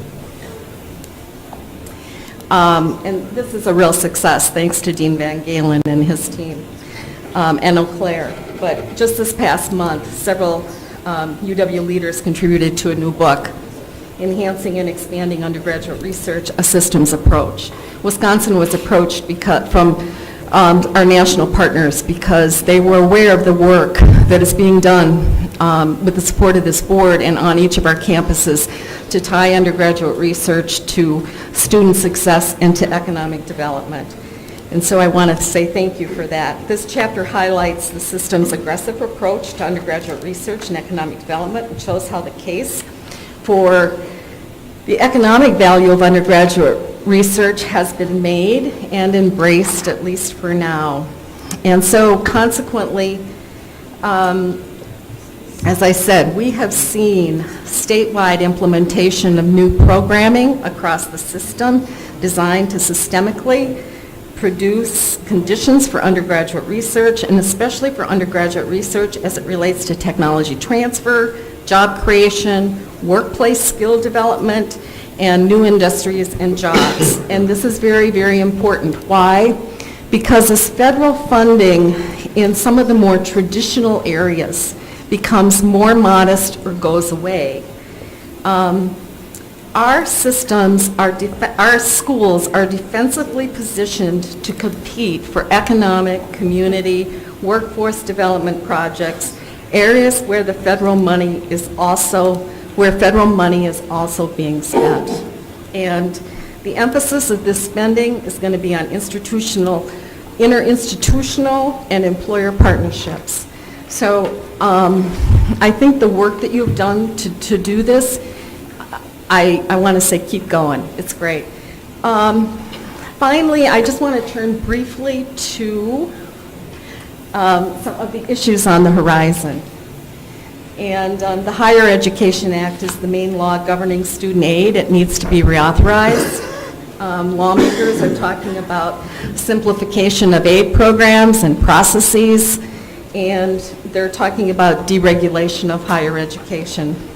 President Cross, Morna Foy, the president of the Tech College System, President Wagenke of WICU, recently sent the delegation a letter supporting academic freedom through Regulatory Relief Act. You might know that there are 2 pending administrative rules at the Department of Education, one that would create a college rating system, one that would create a federalized rating system for teacher preparation programs. This legislation would block some of the Department of Ed's regulations and administrative actions from taking place until Congress can deal with it. And so we're working on that. I also want to say that we have been in contact with Wisconsin's senior U.S. Senator, Senator Johnson, about the possibility of bringing a field hearing to Wisconsin to talk about federal regulation on higher education, and I hope that I can bring more news back to you on that later. There's another really important issue that I think we're all, we've heard a lot about, and that has to do with campus sexual assault legislation. While obviously campus sexual assault is paramount on each of our institutions, I think that our institutions are going to likely see a number of additional disclosures and requirements and possibly penalties as that legislation moves forward. Right now, the plan is to fold it into HEA reauthorization, but if HEA reauthorization doesn't get done this year, they will probably move forward on a campus, the campus sexual assault legislation to get that done. So we'll know more about that in July. In conclusion, there's a common denominator that runs through everything I've presented today. Margaret, what did you call it? The wedding cake business? I think they're about to not serve us. But the federal government remains a very important source of support for the UW system students, and it is an engine that drives innovation on our campuses.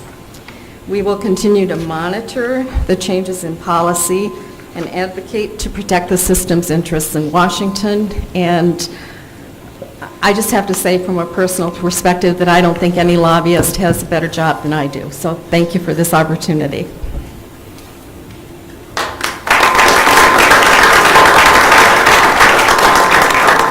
Yes, Jerry. The sexual assault legislation, what committee is that in? Homeland Security. It is in Homeland Security as well as the Health Committee and the Workforce Committee. Yes, Chris, coincidentally, the two members of Congress over history who have understood the consequences of our innovation deficit, that nobody has been better than Melvin Laird and David Obey, and of greater coincidence, they both happen to have come from the same congressional district. So if you were talking to our current congressional delegation and you showed that video to them instead of to us, give us a sense of what the reaction is. Is it we just can't afford to do this anymore, and the consequence is we might not remain the leader? Or is it that the private sector is going to do this, which I think is almost impossible? Or is it we're going to get back someday to these levels of funding? I mean, what's the discussion among our delegation in reaction to that video? Well, I think that there is a very strong feeling of support for this video. Absolutely, this is what we need. I think that is compounded by the difficult budget deficit decisions that have to be made, and a difference in priorities. And when you look at, I mean, we do need to be worried about the deficit. We do need to be worried about the federal budget, because when interest rates on the federal deficit and the federal budget are taking up more than what is being spent on discretionary funding, which is a very, very small piece of the pie, it does have an impact. Please. So I've talked with pretty much all members of the delegation about this within the last 6 months, in fact, in my regular visits with them. We have a few members in our delegation who have been very, very actively involved, and I particularly note that Senator Baldwin has been a real leader on many of these issues. Senator Johnson has been particularly supportive of the medical research side of this. So, our delegation is quite active on this. It is worth noting that I think the whole area of research dollars in these big research agencies has fared better than other parts of the domestic budget. And I think that is because there is some understanding and support for this. Fared better is not the same as fared as well as they did 10 years ago. And, in a time of tight federal budgets, I think we are simply in a time where increases in these research dollars are going to be less realistically, given all the other constraints that the federal government is facing. We will continue to be increases, but nothing like, we assumed for years we'd just see a steady increase in all of these dollars. And we can't assume that anymore. And in fact, there's a workshop taking place on the Madison campus tomorrow with a number of really key people in science policy from DC talking about how do we need to change how we do business, how we work with our graduate students, how we advise them, how big our programs are, how we get junior faculty to get money so they can become successful in research. And the whole business of research, I think, is changing as the money environment is changing. And that's going to pose some real challenges in Madison and in a number of other campuses. When we talk about research dollars, is this all peer review? Are there pork in here? No, what's really notable of the dollars we're talking about, these are all peer-reviewed dollars. And all of these agencies, and there are one or two except, but all of these agencies have largely gone to that model because it is the gold standard for how you give out research dollars for basic university-based research. But then a follow-up question is, there's somewhat of an analogy when we talk to Congress and we talk to our legislature about the cause and effect of investment in higher education or in research. Is the credibility on the research front that it does produce commercial value? You know, we go from bench to the bed, et cetera. Yeah. Where is the dispute with the investment? Yeah, I mean, I think the problem here is that the thing that the federal government does particularly well that no one else funds is basic research. Highly theoretical research that does not have immediate and obvious applications for a problem that you want to solve today. So the impetus to do that type of research right now, because it's not going to show a lot of returns tomorrow, is low, but there is a substantial amount of evidence that says that type of research is absolutely necessary for the sort of technological breakthroughs that you then make 20 and 30 years later. So if you look at the whole personal computer revolution of those handheld phones, at your GPS systems, all of those are based on basic research done in materials or in biology or in engineering that software that had no obvious application whatsoever at the time, and yet became very, very important over time. And there's a very strong sense, I think, by anyone who looks at this field, that you have to be investing in that highly theoretical basic work if you want to stay at the front edge. And it's not going to show up next year, it's not even going to show up in 5 years, but 15 and 20 years from now, the U.S. will no longer be a technological leader, and the high-tech, new innovation products and processes will no longer be occurring in the United States if we're not doing the basic research today. And that's the real, if you look at other countries, they're investing increasing amounts of national dollars in basic research labs while we're shrinking those dollars. And that's the concern here. Any other comments, questions? Chris, thank you very much. Thank you very much.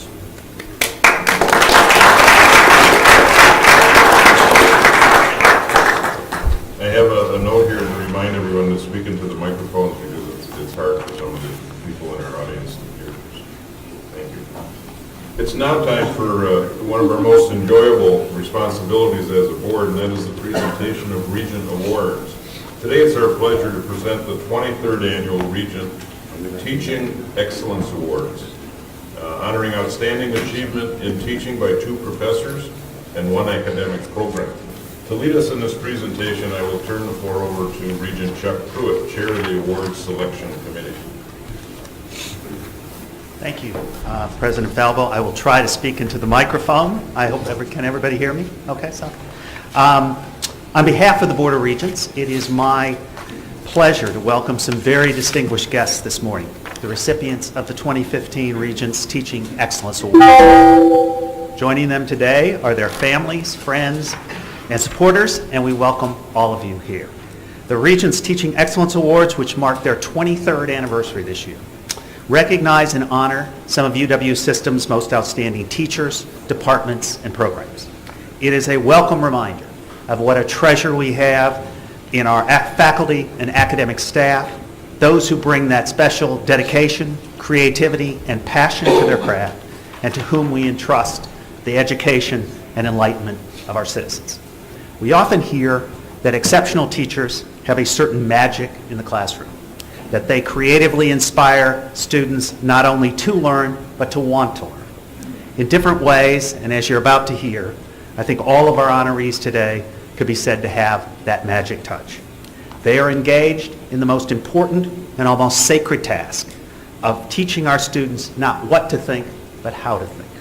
They are red-blooded examples of the critical importance of the sifting and winnowing process that supports the pillars of academic freedom that any great university needs to advance, protect, and serve. We are honoring 3 award recipients today, as the President suggested, 2 professors and 1 academic program. It is a big deal. This is the highest recognition bestowed by the UW system to members of the faculty and academic staff for outstanding career achievements in teaching. I'd like to thank several of my Regents, colleagues who joined me on this year's selection committee, Regent Farrow, Regent Harsey, and Regent Delgado. You'll be hearing from 2 of those 3 people very soon. Deciding on the winners was difficult, but it was also inspiring to see up close the kind of outstanding talent that is found around our UW system. And I think our winners would be the first to acknowledge that they did not get here alone. The collaboration, support, and often the inspiration of their teaching colleagues made all the difference to their individual successes and accomplishments. And so while the work we recognize today is extraordinary, it is not unusual. When it comes to teaching excellence, these are not the exceptions, they are the examples. In honoring them, we honor all their colleagues, and we say thank you to each and every one of the 9,800 teachers within the UW region. And I would also urge us all not to disconnect our conversation yesterday with our recognition this morning.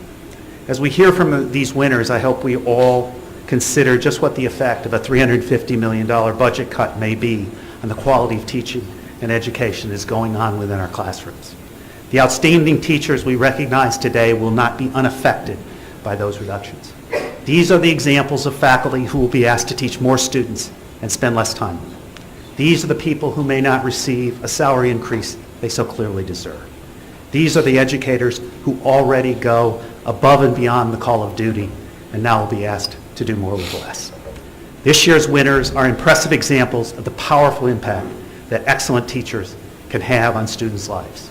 We will hear from each of them in a few moments, but let me first ask Regent Margaret Farrell to come and present our first winner.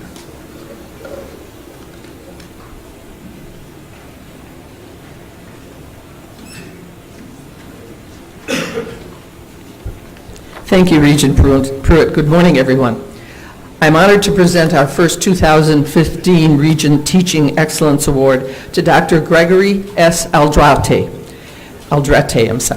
Professor of the Department of History at UW Green Bay. Greg regularly teaches, listen to this, regularly teaches 8 different courses to about 450 students per year, ranging from survey courses to high-level courses and to his personal favorite, the interdisciplinary courses.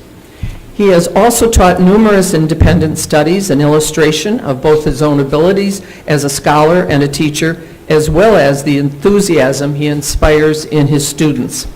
When summarizing his approach to teaching, Greg says that it is to make the study of history lively, rewarding, engaging, and relevant to students. That makes my heart feel really good because I love history. By all accounts, I can only skim the surface here. He is extremely successful. Associate Provost for Academic Affairs Gregory Davis provided a letter of support for Dr. Aldrate. Here is a brief excerpt, and I quote, "His ability to capture the attention of individuals, no matter their background, engage with them, inspire and transform them, and have them asking for more is a true gift. Greg is the kind of teacher that I wish I could have learned from as a student," unquote. Boy, I would agree with that. The role playing that he uses is one of his methods that he uses to make history come alive for his students. For example, he has framed a compare and contrast assignment like this. Again, quote, "You are a Spartan spy sent to gather information about Athens. Write up your intelligence report, capturing the perspective and prejudices of a loyal Spartan." By using role-playing in his way, Greg asks his students to step inside a moment of history. They must not only master factual information, but also, and more importantly, they must develop a deeper understanding of how a person living in an ancient time viewed the world. Greg also incorporates his own scholarly research interests into his classes so that his students can become active participants and collaborators. One dramatic example is the Linothorax project. Over the course of 7 years, using primary sources of text and artistic renderings, he and his students recreated and tested the famous but very little known about cloth armor that Alexander the Great wore during his conquests. The published results gathered international interest and attention. Greg is also passionate about bringing his teaching expertise outside the classroom. He has written and recorded dozens of video lectures for the teaching company and gives frequent public lectures. He alternates writing books of original scholarship with ones aimed at students or the general public, such as his book, The Long Shadow of the Past, What the Greeks and the Romans Have Done for Us. In 2012, Greg was selected as Professor of the Year by the Carnegie Foundation and the Council for the Advancement of Education. In 2009, he was named one of the nation's top teachers of classics. But perhaps the following student analogy says it best. Dr. Aldrete is to teaching as Caesar and Alexander the Great were to conquering. I love that. It is my privilege to introduce our first 2015 Regents Teaching Excellence Award winner, Dr. Gregory S. Aldrete. Doctor?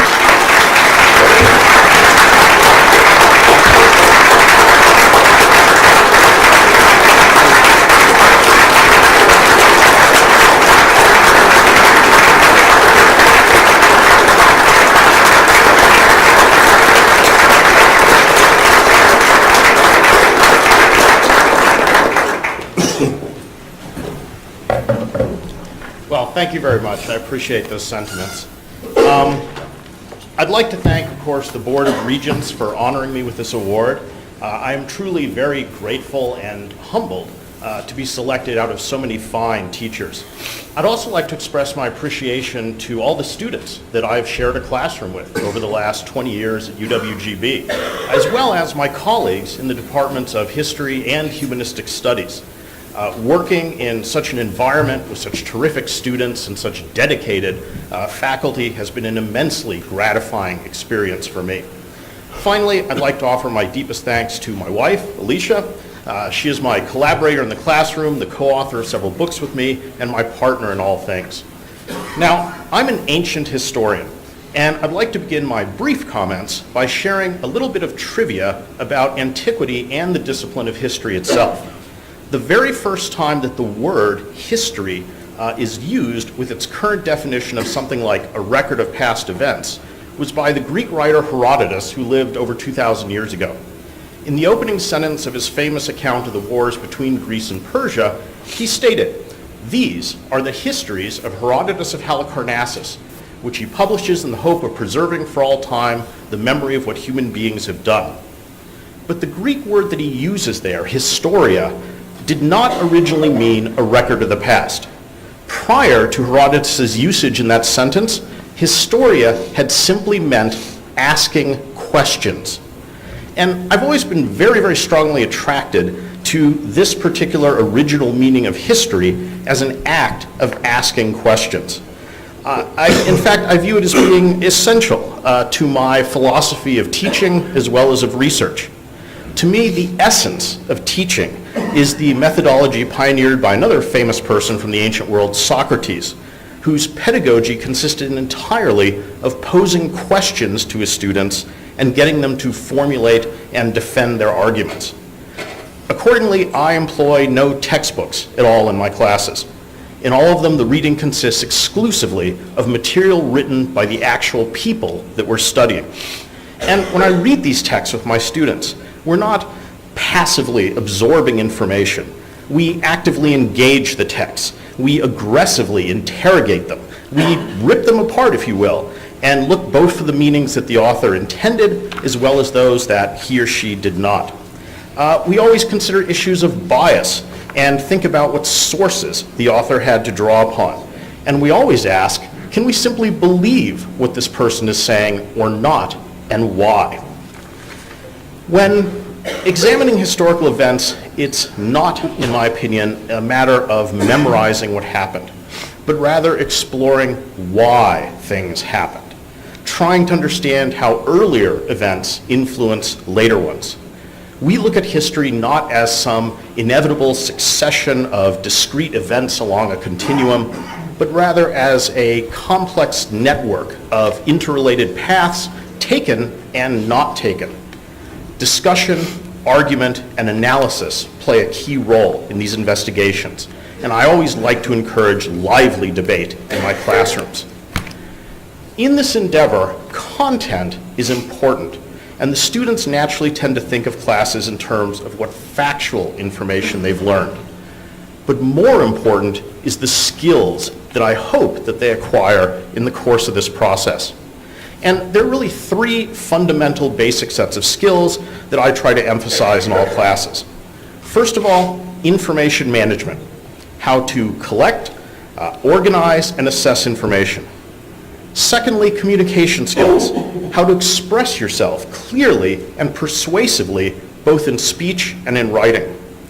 And third, critical thinking, developing the habit of constantly evaluating information according to rigorous objective standards and being open to reassessing your own beliefs according to those same standards. These are skills which are useful in any career, not just ones directly related to history or humanistic studies. And even more than that, they're valuable and beneficial to being engaged, happy, and productive citizens, and in making a positive contribution as a member of society generally.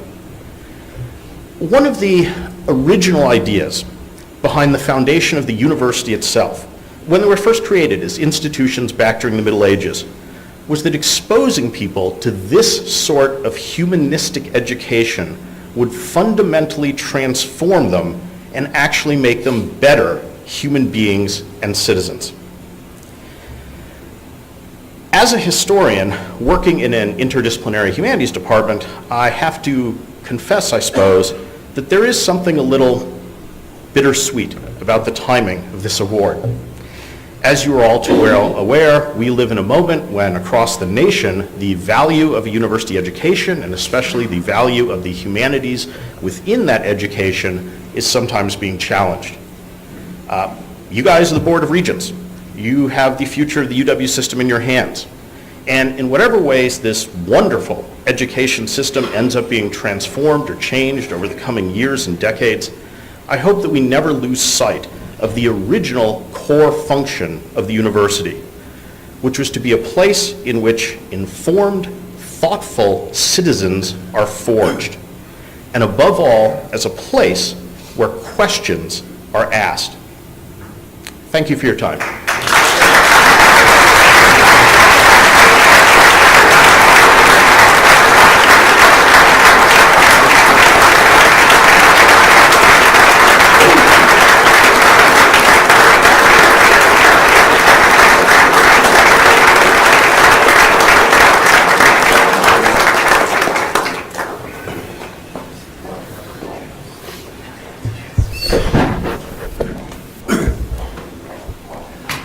I love Dr. Aldretti as to teaching as Caesar and Alexander the Great are to conquering. I thought that was pretty good. The renowned anthropologist Margaret Mead once said, "Never underestimate the ability of a small group of committed individuals to change the world. Indeed, they are the only ones who ever have." It is not overstating the case when I say that our second Regents Teaching Excellence Award winner, Dr. Shubhengi Stalder of UW-Waukesha, is changing the world. Dr. Stalder has taught a broad range of math classes at UW colleges since 1993. Recently, she developed an innovative new mathematics class that combines the content of a non-credit course, elementary algebra, with a 4-credit course, intermediate algebra. The course has been highly successful, with about 80% of students passing on their first attempt. In your folder is a story that Karen Herzog wrote not a few days ago that tells that story in much greater detail, and I really would encourage all of you to read it. Many students have indicated the course has transformed their relationship to math. It was so successful, in fact, that she was asked to adapt it for UW-Milwaukee. Their success rates have surpassed historic rates, not only in the UW system, but nationwide. Dr. Stalder is also an avid proponent of new technology.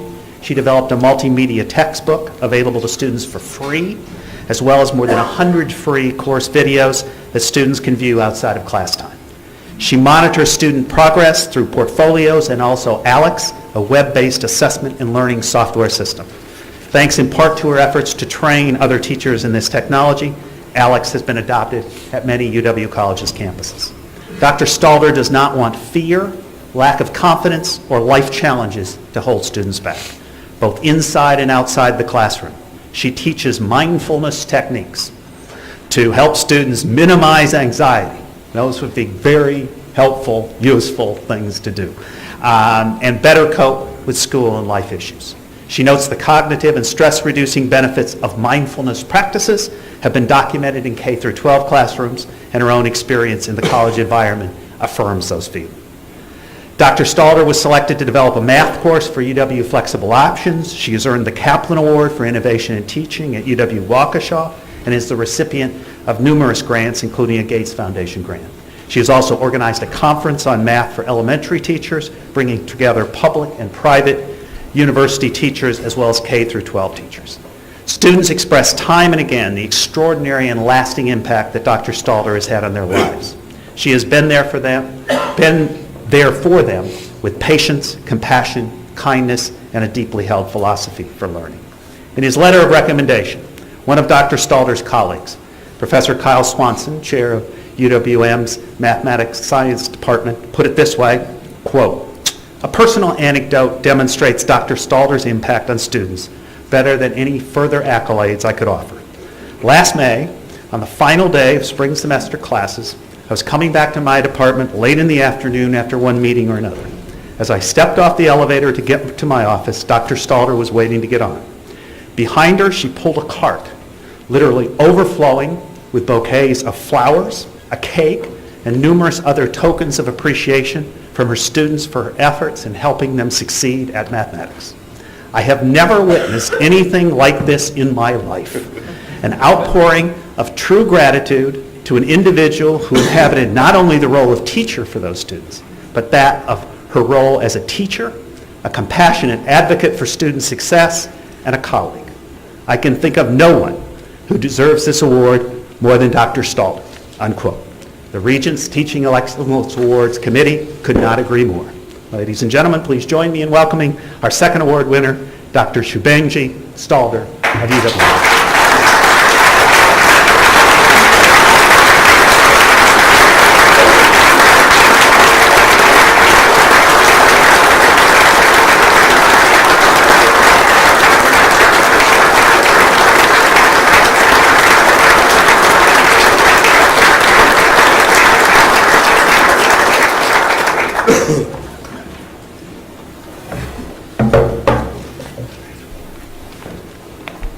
Thank you very much to the Board of Regents for acknowledging the hard work that so many of the teachers do.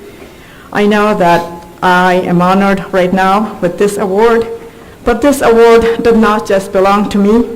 It belongs to all who have ever struggled as students, to all who have been called dumb, stupid, or were told that you will never amount to anything, to all the people who have helped me to become who I am today. This help came to me from various sources, all my teachers, my dear colleague and friend Paul Martin, who worked on many projects with me and without whom some of these projects may not have seen the light of day. For my friends and colleagues who have supported and contributed to my projects, some of whom are here right now. From UW-Waukesha IT staff who helped me bring my vision to come alive and become a reality. From my former and current department chairs in the UW colleges and also at UW-Milwaukee, the administration in the UW colleges and UW-Milwaukee, who gave me the opportunity to try new ideas even if they were out of the box. Who knew that new ideas take time to grow and many, many difficulties and bumps along the way. All the brave students who were not afraid to dig deep and try new ideas and give us feedback so we could make things better every single year. Most of all, I want to thank two of the most important people in my life. My mother, who sacrificed so much to raise me and my sister as a single mom. Her belief that I could do anything I wanted amongst all the naysayers was a beacon to me. Her motivation, support, and guidance have made me who I am today. And my husband and life partner, Dan, who's a social psychologist at UW-Whitewater, whose sacrifice knows no bounds. He shares psychological concepts that I can use in teaching mathematics. He cooks, he cleans, and does everything else that I might need him to do. His constant support and encouragement have enabled me to grow as a person and also as a teacher. There is no secret to succeeding in mathematics. Both students and teachers have to work extremely hard and overcome many obstacles in and outside the classroom, especially for those who have placed in developmental mathematics.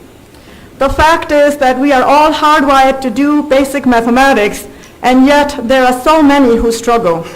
My experience shows that if we just allow our minds to open to possibilities, that each one of us can learn basic mathematics. I tell my students that sometimes they just need to get out of their brain's way so that it can do what it was meant to do. I want to call upon each one of you, because it's not just the teacher's job to educate students. We have to stop accepting that somebody says, I am not good at mathematics, that it's a fact. It is up to us to stop the judgment and negativity and create a positive environment in which not succeeding is not an option. To find out how you can bring about this change is up to each one of you. Don't make it acceptable to not succeed. Making mistakes is what brings a lot of fear to doing mathematics. But making mistakes is part of the learning process, and mathematicians will tell you that making mistakes is actually the learning process in mathematics.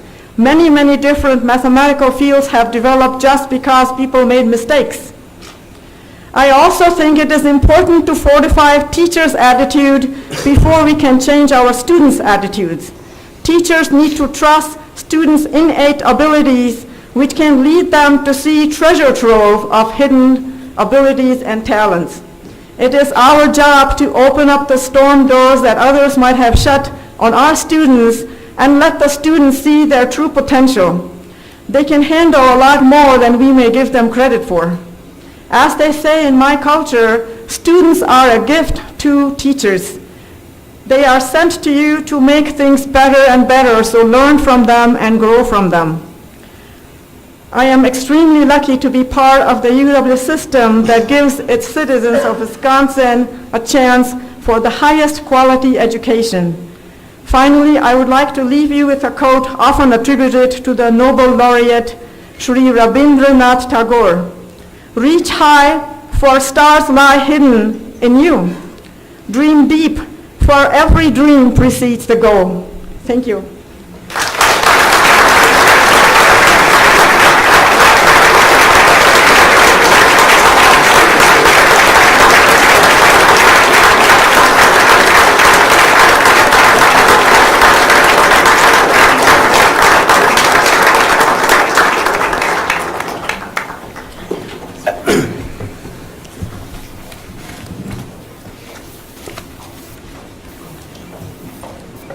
Our third award recognizes the outstanding teaching department or program.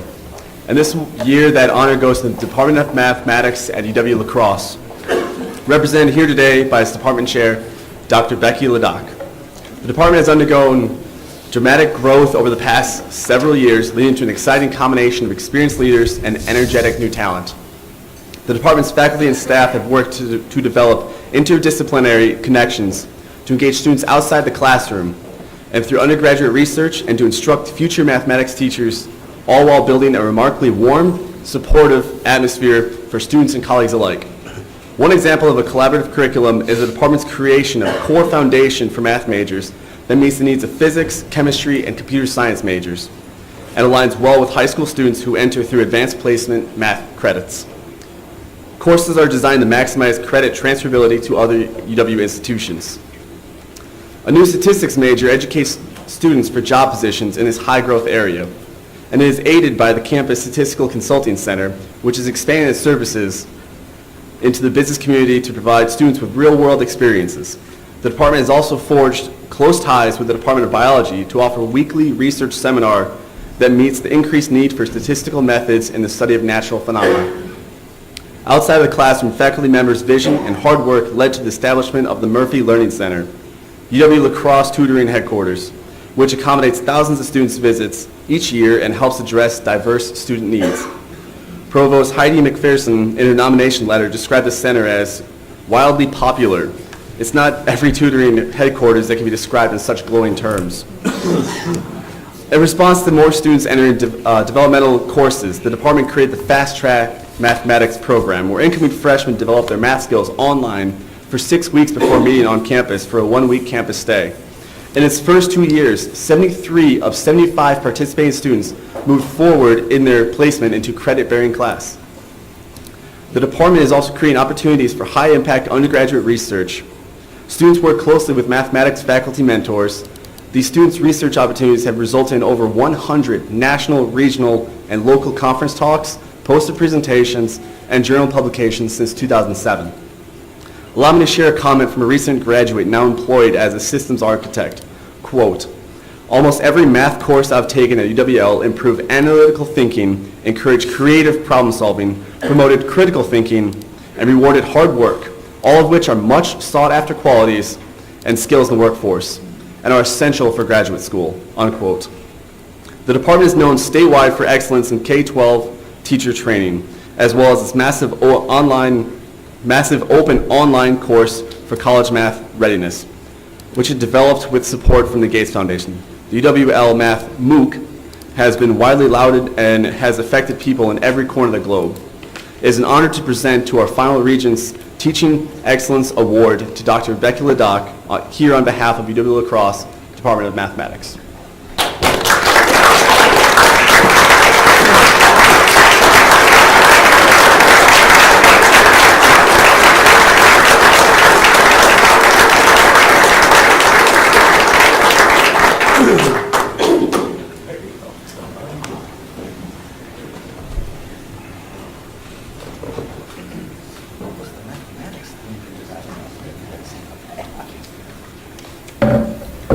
I wish my entire department could be here to get that ovation, because math professors aren't used to that. Whenever someone asks me, what makes the UW-La Crosse Math Department so special, I immediately say it's the people. My department is and always has been made up of a diverse group of amazing people, but we all have one thing in common. We are passionate about teaching, and we want our students to learn. We love those aha moments when the light bulb goes on and we know that the student has come to an understanding. We love hearing a student who initially dreaded their math class come and say to us at the end, you know, that wasn't so bad. Or maybe even, that was kind of fun. Whenever we see a student struggling, we look for ways to support them. And this has led to some of what was already mentioned, the Fast Track Summer Bridge Program, which at this point has taken over 120 so far, incoming freshmen originally placed in developmental math courses and allowed them to begin their college career in a credit-bearing course. The development of the Murphy Learning Center, which really started with a single math tutor in essentially a closet and is now a thriving tutoring center involving multiple disciplines with over 20,000 student visits in an academic year, 10,000 of those in math alone. It has also led to involvement of our faculty in the Wisconsin Alliance for Minority Participation, or WISCAMP, and the McNair Scholars Program to mentor students in STEM fields. And also the Academic Success Institute, which is designed to facilitate a smooth transition from high school to college for the first generation, the historically underserved or the economically disadvantaged student. For our majors, we provide a solid, challenging curriculum with many opportunities for external activities related to math and statistics. One of our majors said, and I quote, "The math department at UWL provided an environment that seemed to strike a perfect balance between challenging coursework and support from professors. The faculty members challenged us to think about the material differently and reach beyond the classroom to the world around us, which made classroom work more tangible and also made it more fun," end quote. Indeed, many of our majors are involved in undergraduate research projects, math competitions, and our Math and Statistics Club. They attend presentations by our faculty, by their fellow students, as well as visitors from other campuses and businesses. And these activities all help to prepare them for their next step, whether that be graduate school or a career. Last year, one of our teams participating in the mathematical modeling competition known as COMAP scored in the top 10% of over 8,000 teams internationally. For the past 3 years, our students have participated in the Midwest Undergraduate Data Analytics Competition, Last year, one of our teams placed in the top 5 out of 23 teams in the Midwest. This year alone, we have over 10 students going and having been accepted to prestigious graduate schools, including UCLA, UC Davis, Nebraska, Iowa State, and Madison. Our Putnam exam team ranked 64th out of the 577 institutions taking part. We measure our success by the success of our students, and they are doing us proud. I do have to say that a lot of what we have done could not have been done without the personal and financial support of our administration. The support they provide for curricular program design, undergraduate research, professional development, and even travel make our work possible. Overall, the mathematics department at UW-La Crosse exemplifies the true meaning of combining teaching, scholarship, and service. The faculty and staff are dedicated to the mission of UW-La Crosse and the UW system. So if someone would ask me what our mathematics department represents, I would answer, again in the words of another student, I quote, "One thing about the UWL math department that resonates with me is the sense of community in their department. The faculty is more than just a group of people teaching mathematics. They are colleagues and friends working together towards achieving common goals." On behalf of my entire department, thank you.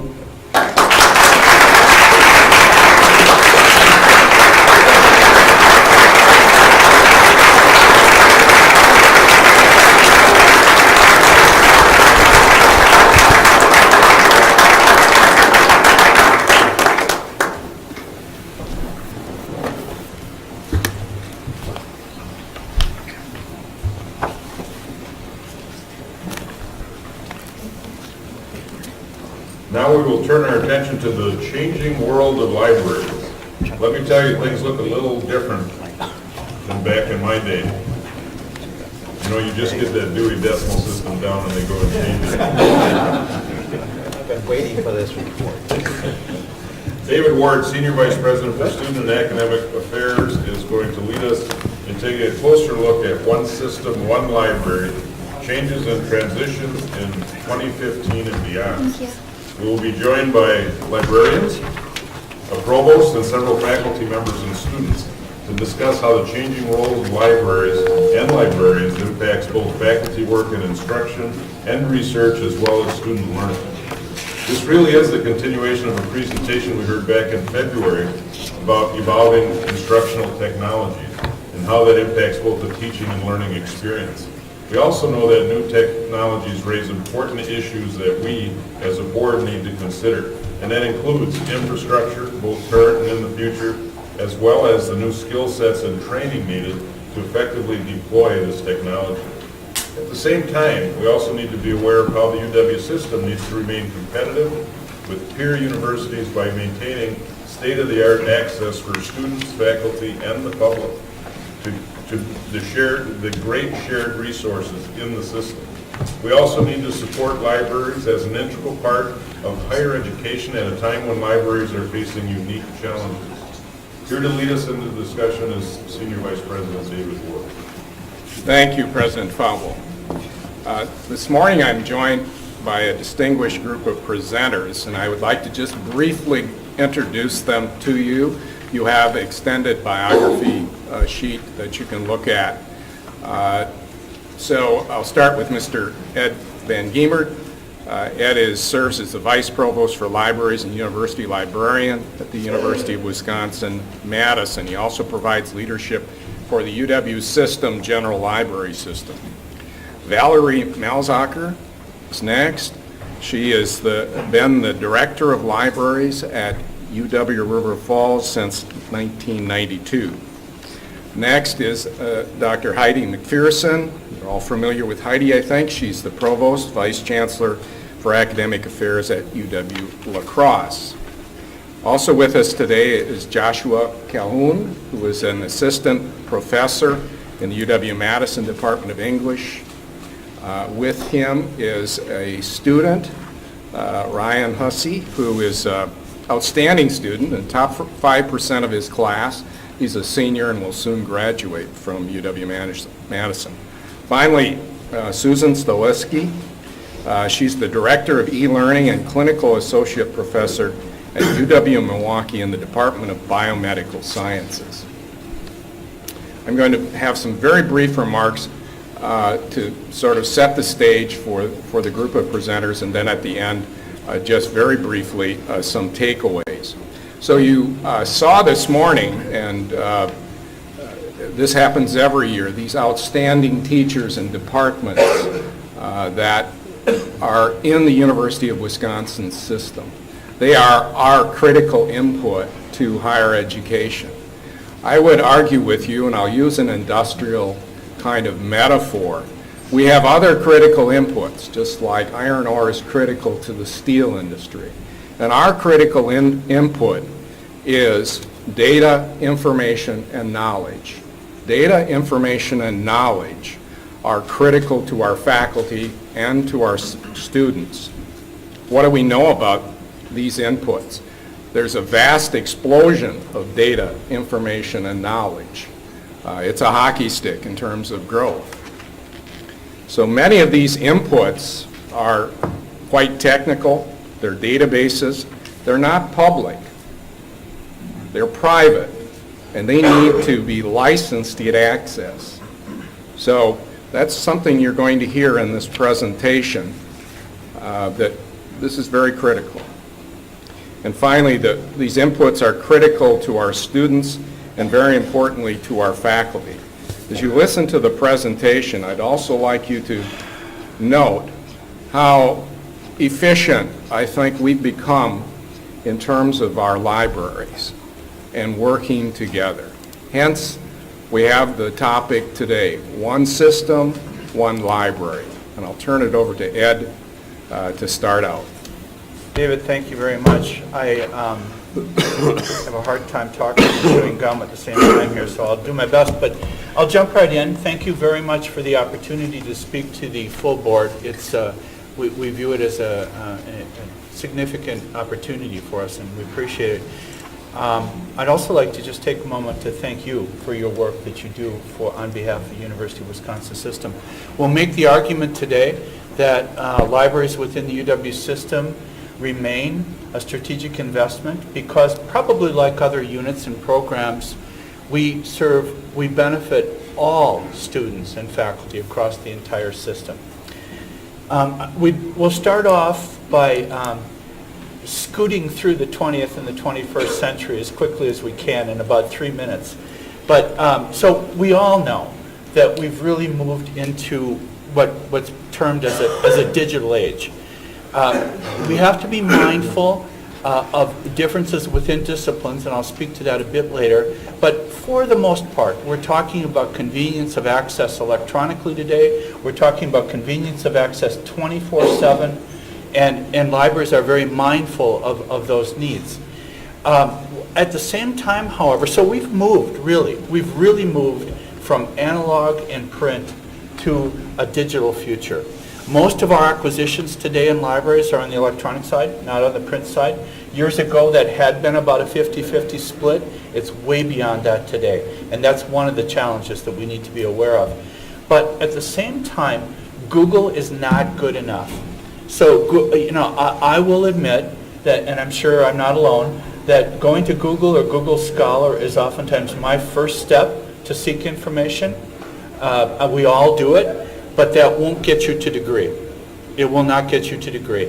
And so it's important for us to realize that access to scholarly content is critical. When we poll and survey our community, our university communities, if you will, our clients, our faculty, our students, and our community, there are 3 things that they consistently tell us. Number 1 is the importance of the scholarly content in order to conduct their research, their teaching, and their learning.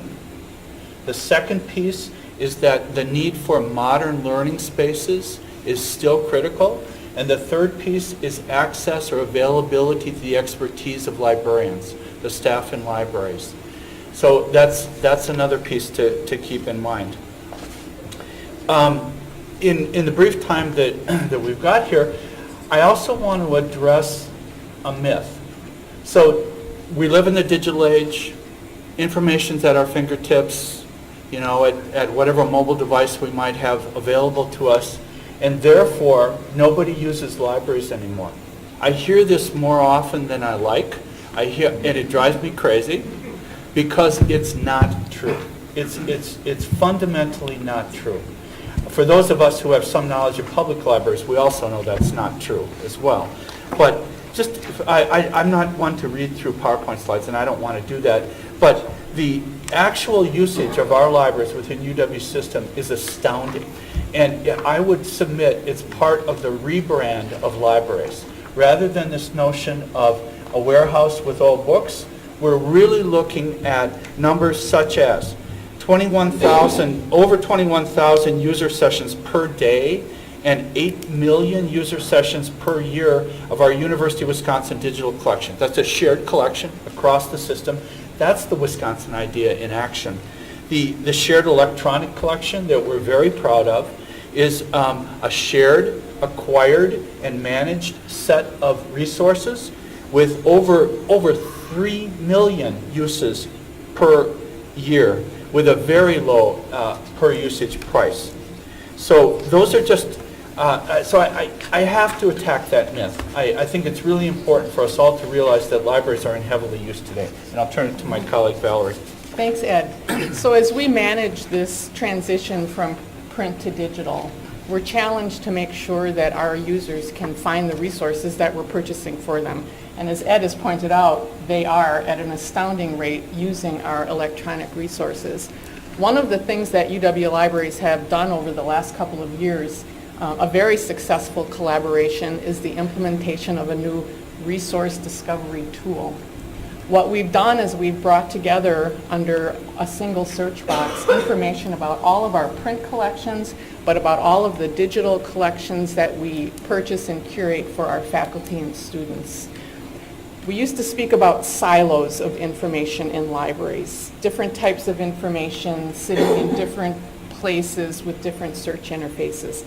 I would like you to think of this new search tool as a water tower of information. It's just a massive amount of high quality, trustworthy, peer-reviewed material that we acquire for our students and faculty. Astounding usage. We have our first full use of this tool during 2014, and we've already logged over 12 million searches. If every student in the UW system searched that tool, that's 62 searches a student. I think that's pretty amazing use in the first full year of this discovery tool. So people are definitely needing access to our collections, and we're improving that access for them. But in addition to being able to discover our tools, they need to get their hands on the actual material that they need for academic success and for completing their research. So delivery is also a very important issue that libraries work on. We want to make sure that everyone can get into their hands all of this information that we've made it easier for them to discover. And while we have definitely shifted to digital delivery, 24/7, e-books, e-journals, we still deliver an astounding amount of print material around the state. Picture a fleet of vans. There is a fleet of vans filled with red boxes. We affectionately call our delivery system the red box, delivering materials not only to UW libraries, but to all of the libraries in Wisconsin, public library systems. Again, the Wisconsin idea, getting our scholarly materials out not only to students around the UW, but to citizens and business people, is something that is very important to us. We delivered over 600,000 materials on this delivery van last year, ensuring access to the really specialized resources that we purchase and curate. Moving right along. We have our challenges. For a number of years, of course, many of you are familiar with really our inability to sustain the inflationary increases from commercial publishers. Librarians, of course, tend to categorize that as monopolistic pricing or predatory pricing. I'm not sure that everyone would do that. But just to give you an example of what we're faced with in sitting next to an economist, I'm not sure what the CPI is at the moment, but it's around 3%. 1.7. So in comparison to 1.7, that was perfect. We're looking at, I'll use chemistry because it's referred to as the central science, and it's taught on all of our campuses. An average cost of a chemistry periodical from 04 to 14, the percentage increase is over 56%. Those are unsustainable. We can't continue to do that. And chemistry texts on average during that period of time are around 12.5%. A journal, chemistry engineering journal, biopolymers, 44.78% increase during that period. A text that maybe some of you are familiar with, CRC Handbook of Chemistry and Physics, 35% increase over that period. Now, so, we do have strategies, a number of strategies we employ. One strategy is to leverage Madison's membership in the CIC, which is the academic equivalent of the Big Ten. And so we buy at the Big Ten level, we use the dollars at the Big Ten level, and we extend those resources across UW system. We extend the bargaining and the negotiation pieces on inflation across UW system. As an example, the Wiley journals and the Web of Science. The Wiley journals, for example, we drive down the cost of inflation to 2.5% as opposed to 7 to 9%. 7 to 9 makes these products unaffordable for most of the UW system campuses. And the Web of Science is a core resource. We've negotiated 0% inflation for years 1 and 2 and 1% inflation for after year 3, which is really pretty good. Those two examples are perfect because my campus, River Falls, had tremendous value from the Wiley deal that Ed talked about. We were able to extend access to journals that we never would have been able to afford on our own. The same with the Web of Science. That is a key resource that I can only provide to my users because of this collaboration. But it's very clear that libraries are being squeezed. It's obvious, and it's something that we have to work within every day. Because of that squeeze, we know that we have to work smarter and we have to work more efficiently. Another very high-profile collaboration at scale that we are currently undertaking in the UW system is the implementation of a library management system. It's bringing together all of our libraries under one system that will allow us to really collaborate at scale. It will allow us to more efficiently manage our electronic resources. It will allow us to improve our resource sharing processes that we manage with our system. It will allow us to acquire and describe our materials as a system. So we'll be able to capitalize on the expertise and on the work that is available in all of our libraries around the system. This implementation of this back-end library system, perhaps most importantly, will really provide to us business analytics that will allow us to collect data about our resources, who's using them, how they're being used, what we need to continue buying, and what we perhaps no longer need. And it's that business analytic piece of this library management system that is really going to help us improve our libraries and move forward in an environment where it's becoming increasingly difficult to do so. Best of all, this implementation of this system, we're due to go live next month, is coming in on time and within budget.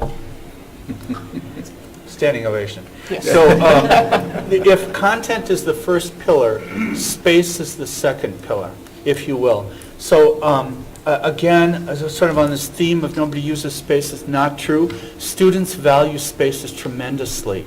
And across the University of Wisconsin system, remodeling projects are occurring where in the past, the classroom had not been brought into the library. That is not the case today. I know on your visits around the system, you've seen examples of that. But the notion of group study, collaboration, well-lit, high-tech, when I talk to parents, The importance of safety is an issue. They want their children and their students to be in studying in safe places on our campus. Think of libraries as academic social spaces today. So I can be seen doing the work I'm doing, working on my chemistry project or whatever, but I can get up. Oftentimes these places accompany food and drink. I can get up and get a soda or whatever I need to do. So I can be with my friends, but I'm in academic spaces. And I think that we're talking about really prime real estate on our campuses as well. So there's a lot of opportunities here, I think, for us to rethink or repurpose our library spaces. We've got a lot of future issues. The issue around sustaining the support for research and teaching and learning with scholarly content is on our mind. We don't have time today to talk about things like open access and other initiatives that are occurring internationally, but I'd be glad to talk to you at some point if you've got an interest in that. The continuing repurposing of space is something that we feel is important. The piece that is becoming more and more part of our work is discussions with private individuals and corporations about what we call advancement and development or gifts. The creation, working in partnership with a company on developing a space on our campus in conjunction with teaching and learning. There's a lot of interest among private donors, and so we spend a fair amount more time than what we've done in the past with that. It's a recognition, of course, like other units on campuses, that general purpose revenue dollars are limited, and we've got to look for other sources of information. Very quickly, two other issues that we'll continue to focus on in the future. Accessibility of our resources is key. We have to meet the needs of a variety of users, and making sure that our electronic resources especially are accessible to those users is important. But perhaps more importantly, our users are really demanding users of information. They want immediate access. We all want immediate access. I've seen all of us on our smartphones and our iPads and other devices today looking things up. But we need to ensure as we move forward that that immediate access is to high-quality, trusted, peer-reviewed, and scholarly material that you cannot find except through a library. One other issue that will continue to be important to us is those collaborations. I talked earlier about collaborations among libraries and how we really excel at that. The other thing that we will continue to focus on going forward are collaborations across campus. Perhaps most importantly, we're very interested in ways that we can integrate our scholarly content where students and faculty are working within evolving library content management systems and learning resource systems on campus. You'll hear about how we have integrated some of our scholarly content into our learning systems later in the presentation, but that is an ongoing priority that we'll continue to focus on. So we make every attempt to think and act as a system, and we do need continued investment around scholarly content and infrastructure. One of the things I didn't mention that I don't want to be left unsaid, although Josh and Ryan will address this too, is that we still have to balance electronic and print. So at the end of the day, we're not going to be known for the electronic content that we hold in common with Indiana or Michigan or Minnesota.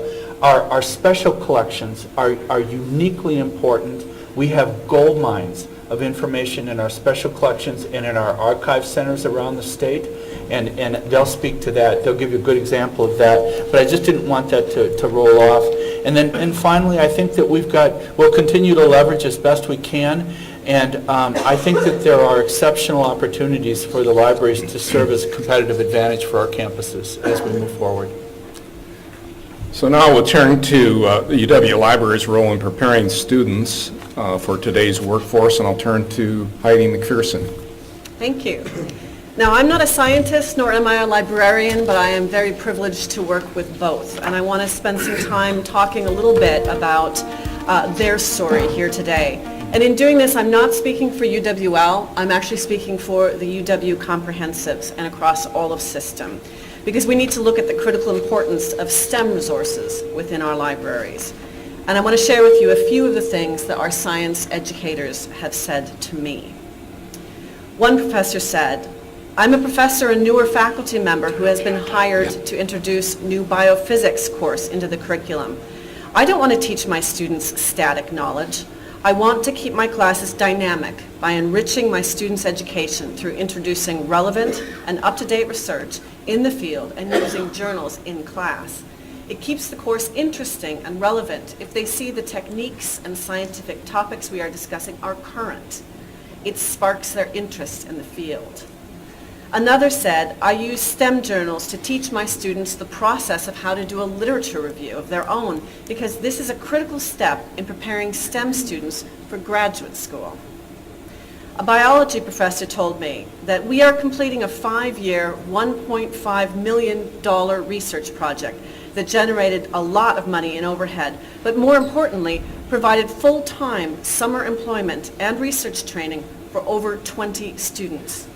In order to continue being successful in obtaining external grants that assist our students, we must publish the research, results of this research in peer-reviewed journals.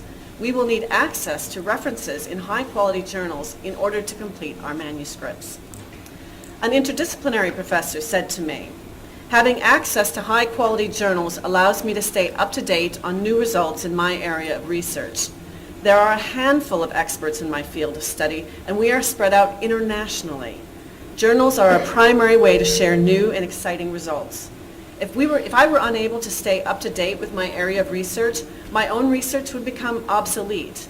This, in turn, would make me less effective as a teacher."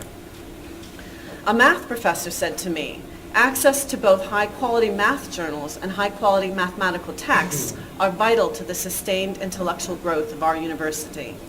A large number of these resources are ideal launch pads for independent study and will help develop many pathways for future undergraduate research endeavors within our department. For the math education faculty and all education faculty on campus, access to top research journals is essential.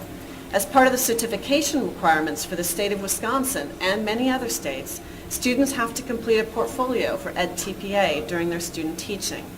The requirements of this portfolio include reflection on research and theory in the field, and we also incorporate reading research articles into our earlier courses to help prepare to meet this requirement.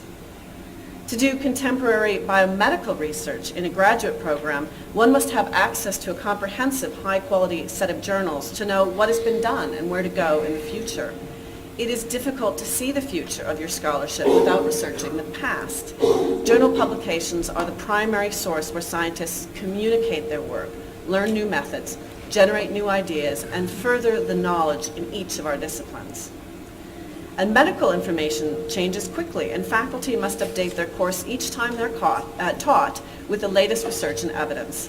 There is a national effort that all medical professionals are evidence-based, and we strive to achieve that in our information that we present to our students. We cannot possibly keep our content updated without access to a wide range of high-quality medical journals and databases.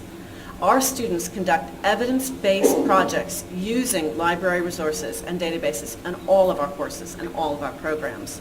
Excellent library resources are essential to the quality education we provide and are required by our accreditation process.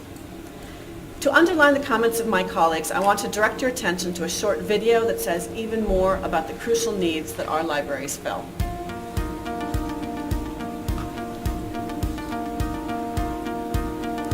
Cutting-edge research is developed throughout the University of Wisconsin system, including the system's comprehensive four-year universities, UW colleges, and UW Extension.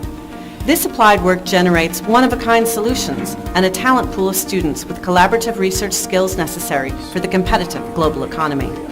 UW researchers, who often collaborate with companies and foundations like WISIS, or even start their own companies, create unique, potentially life-altering solutions. The importance of applied research really can't be can't be underestimated. We're building artificial tissue in our laboratories, and this is kind of cutting edge within our field. But there is a real probability that the kind of technology that we're developing eventually will be going exactly that way, from the laboratory to the bedside and actually impacting individual patients directly. Success in today's global economy relies on the ability to efficiently acquire, analyze, manage, and apply data. UW faculty, students, and research partners depend on access to high-quality STEM journal articles through our UW libraries to help drive their research and innovation into core societal issues like business development, healthcare, climate or water research, global studies, and sustainability. We've gotten more access to journals online, and that's really opened things up being at a smaller school. However, a considerable and alarming gap exists today with the comprehensive university's ability to obtain the literature they need to continue their work. Without support for these journals, researchers are left with inadequate resources. Well, I think that the universal access for University of Wisconsin researchers to journals and publications is an issue of competitiveness. Journals are increasing at an exponential rate. So we need to have access to the latest and greatest so that we can show students that, yeah, I mean, what's in the book is great, but people are still working on this. It's a dynamic process. In some cases, they're left paying for the information they need. If we didn't have library resources that got us access, we would have to pay $35 or $40 for each article to get access to that literature. A forward-facing strategy to put Wisconsin in a competitive position is critical by providing resources to faculty and students in a world where all STEM research now originates electronically. If they don't get access through the libraries, through UW libraries, they're not going to have access to these journals in a timely fashion, and that's what's happening right now. The UW-Madison libraries are in the unique position to negotiate collaborative purchasing agreements to secure access to high-quality journals across the system. A prudent investment added to the library's base funding would meet the needs of researchers throughout the state. I think having access to these journals and publications puts them at a competitive advantage. Dependable access to these resources means the researchers throughout the system can continue doing what they do best, creating cutting-edge solutions and developing top-notch talent for our future. The value of having research infrastructure, and library resources would be a major part of research infrastructure.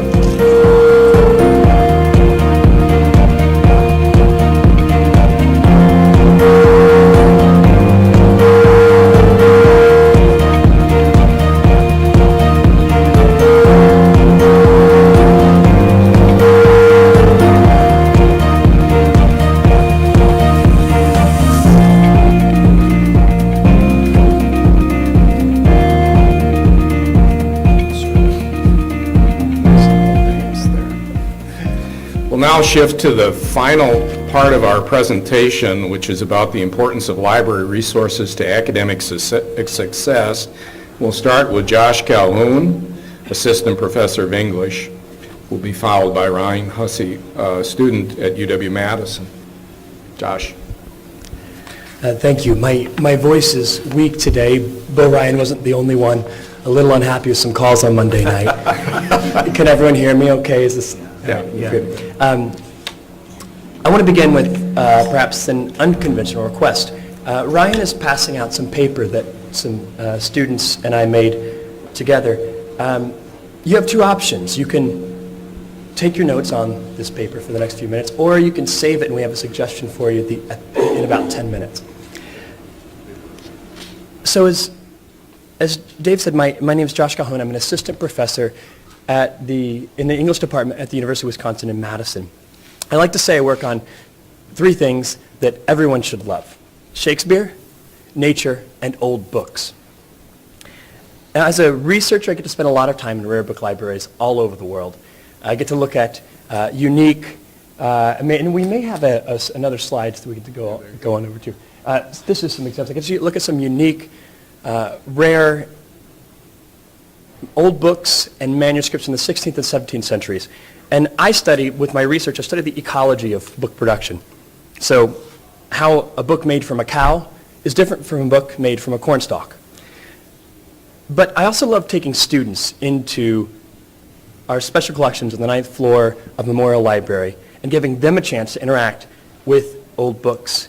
It's an amazing collection for research there in Madison. And across the systems, we have so many amazing special collections in each of the campuses where students, sometimes world-class researchers will come, but also we could take students in and teach there. And I've not yet taught a class at the University of Wisconsin that I did not take over to special collections on a field trip at some point. Why? It makes sense maybe to take English majors over, but why take a class of non-majors in a course on environmental literature over to look at Aldo Leopold's manuscripts? Why take a class of mostly first-year science majors who are taking a big Shakespeare lecture to fulfill their requirement? Why get them in special collections? Now, in special collections, I have the opportunity to show my students something that they can't see anywhere else, and I have the chance to help them get their minds around some concepts that they just can't quite grasp in any other classroom setting. The great minds that have gone before us, scientists and mathematicians and historians and humanists and writers, they've been concerned with a lot of varied problems. But they all have shared one major concern, one problem that they've had to solve, which is how do I convert ideas into something that I can hold and something that I can share? In special collections, I can show my students examples of 1,000 years of how civilizations have answered that question, how to hold and share ideas. And as I do, I ask them to take out their smartphones or their iPads, and they take pictures that they can hold in their hands and share with others. How do they share them with others? Well, this is an example. These are all pictures that students have taken and posted to Instagram with the hashtag, what comes from Spencer F. Soons. We'll explain that later. I like to joke that in special collections with students, I can show them the history of media from handmade paper to hashtags. But I get really excited about this, but I also want to introduce my student Ryan, who's taken a couple classes with me, and is also, well, you sort of have a love relationship with the library, and maybe that's why you're here today, so come on up. Thank you, Professor Calhoun. That is why I'm here today. It's because my relationship with the libraries has taken the form of a love interest, maybe even a love story. The library and I, we did not have the romantic relationship that you might anticipate from two lovers, i.e. love at first sight, the first kiss, and of course the obligatory Facebook status change to in a relationship, and the eventual change to engaged. The library and I didn't have that relationship at all. In fact, at first it was far from love at first sight. I grew up thinking that libraries were a place where people weren't allowed to talk. As I became a college student, I realized it's so much easier to study when people aren't allowed to talk. Thank you, libraries, for your quiet study areas. My story of falling in love with libraries begins with my first advanced English course at UW-Madison. It was a class on Japanese poetry taught by Professor Adam Kern. The entire semester, Professor Kern weaved a history of Japanese poetry, making complicated arguments and directly engaging the works of top scholars in his field. This class served as my introduction not only to Japanese poetry, but to critical thought and to the power of evidence-based research. The ideas I learned in this class became vital to my research, not only as an English major, but in my pre-med science classes as well. Now, back to our love story. Our love story with the library continues to unfold with a research paper. In order to gather inventory for a research paper on Japanese poetry, I made my way to Madison's Memorial Library, and suddenly and unexpectedly, I fell madly in love. December 5th, 2013, library and I fell in love. Here's what made me fall in love. I looked at the books in the Japanese poetry section and realized that every scholar Professor Kern had cited, every poet we had read about, all the artifacts of my professor's brilliant and engaging arguments, and the information he used as fuel to write his Penguin Classic on haiku, were right here in front of me. A shroud had been lifted for me. My professor's mystical ability to engage with the brightest minds in his fields was suddenly demystified. All of his power and knowledge came from these simple books, these ideas, bound between two covers that I too could hold in my hand. And so what you're talking about here is about a fascination, realizing that you found the gold hoard, right? The ideas of these great thinkers were stored in one place. But you've also been involved not only in finding where they've been held, but in sharing that with others. Ryan's taken classes with me and now serves as it was sort of an unofficial TA, and is doing a directed study where he takes students on excursions. In my large Shakespeare lecture class, takes non-majors into special collections and helps them have these discoveries, leading these trips on his own. I sometimes show up. I did take a picture there in the bottom middle of him showing some students Shakespeare's second folio from 1632. But is taking trips over and showing others what he's found. And could you say more about that? Sure. So I believe that love, once you've found it, is not something that you should hide. It's something that you should share. So I guess I've shared my love and passion of libraries, which was, I had a second instance of passion for libraries, and that was actually given to me by Professor Calhoun. It was the first time last year that he took me to special collections. Holding a 1,000-year-old scroll in your hands is an amazing opportunity. It's something that you should all try. And it's something that I wanted to share with more students. So, as Professor Calhoun was saying, I brought one of his large lectures to special collections, pictured here. There was outside of class hours, I brought these students, predominantly freshmen and sophomores, a lot of science majors, and I was ecstatic when one of the students, he was an astrophysics major, showed me a passage from an astronomy book.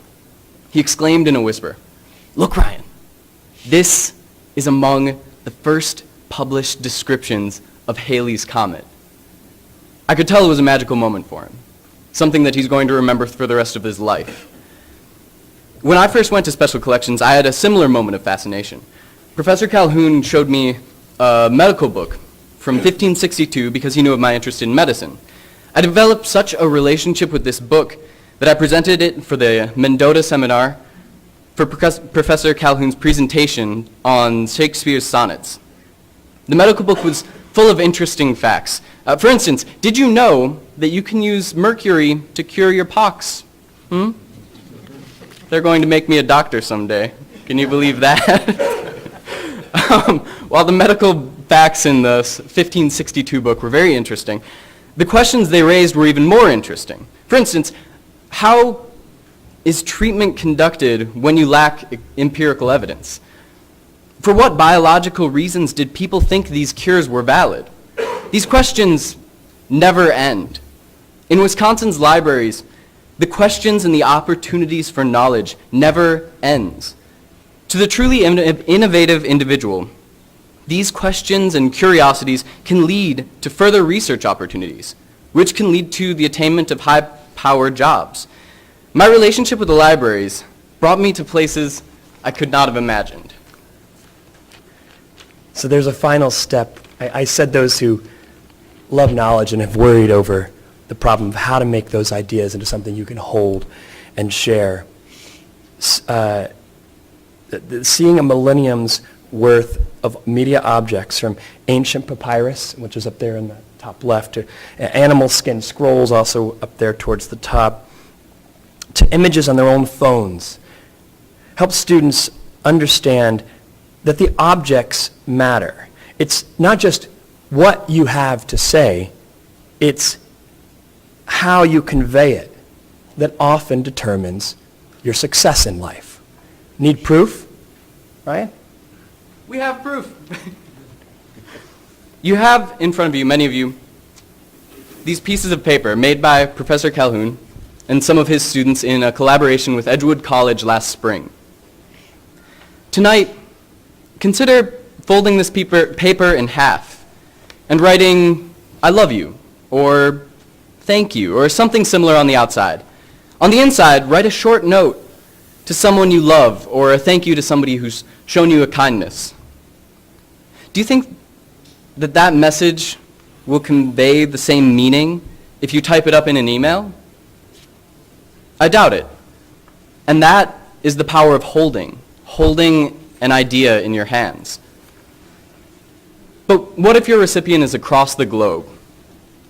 Can you get that message to them tonight? Not in the same way. Now we're talking about sharing. We're talking about electronic resources versus holding an idea in your hands. And we're always making these decisions about what's most important. It's an issue that we talk about a lot in the library, and I serve in the library committee, that, you know, the question of when you want to emphasize the holding and when the sharing is important, the tactile and the digital. But if the message matters, so we sometimes get caught up with which is better. If the message matters, then the object you use to share it matters. And that's what I teach students in special collections, that the choices we make about how to hold and share ideas are fundamental to the ways we communicate and to the successes we hope to achieve. In special collections, my students learn to see and feel that the history of ideas is intertwined with the history of objects used to convey those ideas. And in doing so, they also learn how to hold and share their own ideas, the ideas that will bring them success and that will shape our futures. Thank you.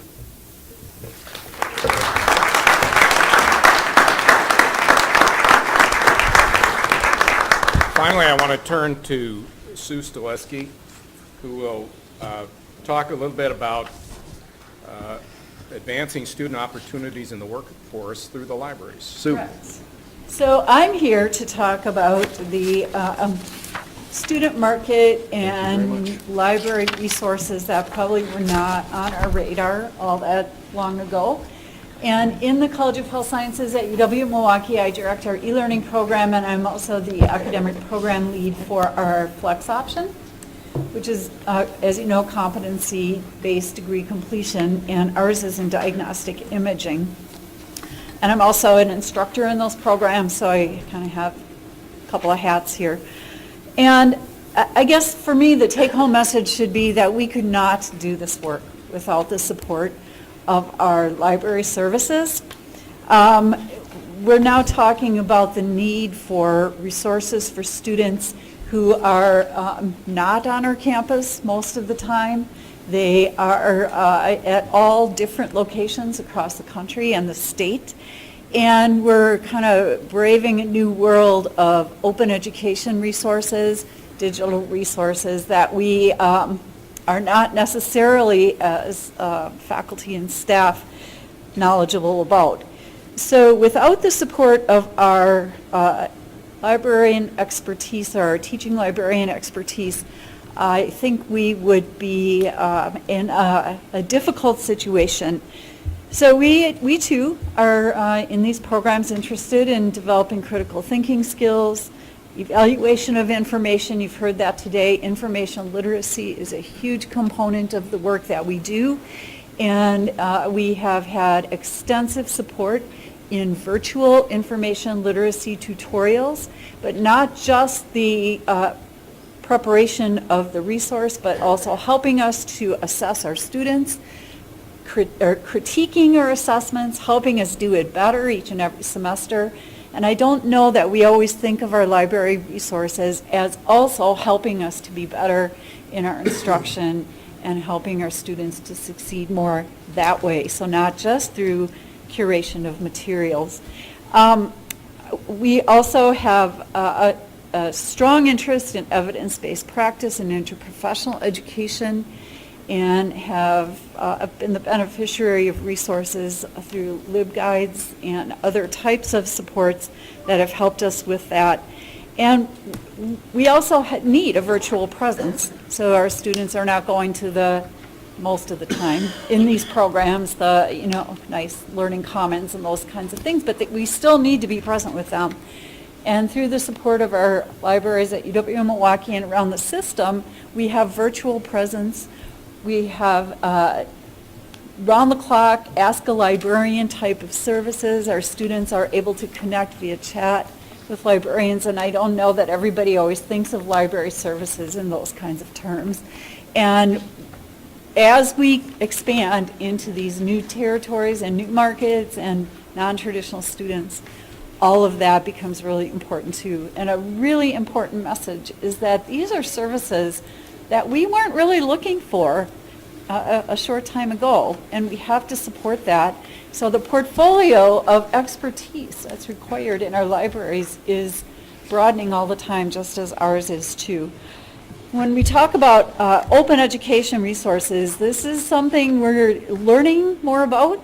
Our librarians are essential in curating that content for us, for evaluating it, making it available to us, making sure that these resources are open, telling us how we can use them, what copyright issues we may need to address, because I can guarantee most of us who do instruction are not necessarily all that savvy on those things. We should be, but we're not. Providing affordable resources to students. We've talked about affordability. So when we can provide digital resources, we heard about online or digital journals, open education resources, or licensed resources that are available through our libraries, we are doing a great service to our students by saving them the cost of having to purchase textbooks and other kinds of things. And I don't know if we always recognize how important all of that is, both to us and our students, and how difficult it would be for us to develop these programs and do all of that. So again, I just want to leave you with those messages that our library services to us in distance and flexible education, or flex option education, is not only about curation of content, but also helping us to provide the right resources at the right time and use them well, and help our students use them well. And I really see that area of need in library resources to be continuing to expand. So these guys have a lot to keep on their radar and to take care of. Our director of libraries did bring a poster regarding the library support for our flexible option initiative. It's back there, and I invite you all to take a few minutes to evaluate that and recognize the work that they've done. And you can very clearly see there the kind of feedback that we get from our library experts on how better to use their resources they provide and also help our students. Thank you. So I'd like to provide a 120-second wrap-up. 3 points and a soundbite I'd like you to take away. So I'll start with the 3 points. The first point is speed. Speed of information, the flow of information, and the need to get information rapidly to not only our students, but more importantly to our faculty. So explosion of knowledge, fast-moving pace of change, speed is important. Second is access. Sue just mentioned something that I hadn't really thought about, but not only are our students demanding 7/24 access to information, data, and knowledge resources, but our programs are changing, and they're not around in those common spaces and libraries as much as they once were. So we need to provide that access. We need to be able to provide that access as well to our faculty. Third point is cost. Here I'll put my economist hat on. The cost of information is rising at about 5 times the cost of inflation. So you know what happens when a small expenditure starts rising above the rate of the general expenditure. So this is becoming a critical issue, and it's why we need to be efficient, why we need to operate as one system, one library. Finally, the soundbite, and this is actually what triggered this presentation. When Ed came to see me in August, he said something that had me just stop me in my tracks. Now, you know about libraries and you know about books. They're always there, right? And he said, you know, when the license expires, the collection expires. And I thought about that. When the license expires, the collection expires. Because it isn't physical, it's digital. So that makes this whole area of licenses and negotiating, UW-Madison's a very important part of this, vital. So I'll wrap up there and see if you have any questions. Questions or comments? And I know the Regents are always interested in collaboration with K-12 and other systems, and I can tell you just from my vantage point, working, having some of the responsibilities around public libraries and certainly school libraries, there's no question that the collaboration exists among all three sectors here. They work well together. They create great efficiencies. They create great planning opportunities. And most of all, I think Susan captured it at the end. I believe that the systems, this systems and our system and the public library system, the work they do really changes what goes on in the classroom and changes it for the better. So I want to thank you for your great work.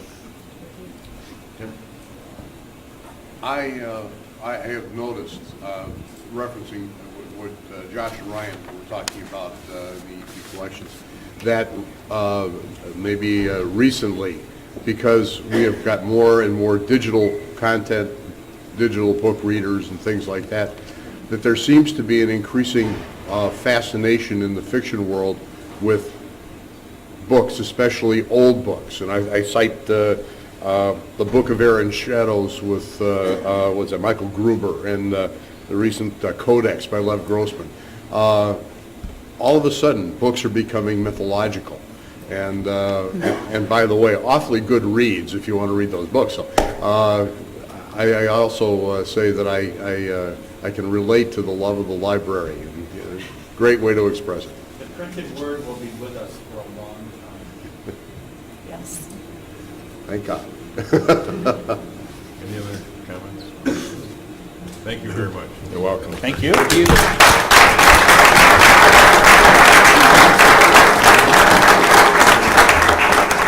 Okay. I wanted to let you know that Regent Teaching Hall has been named Business Time, Milwaukee Business Times newspaper as Woman Executive of the Year.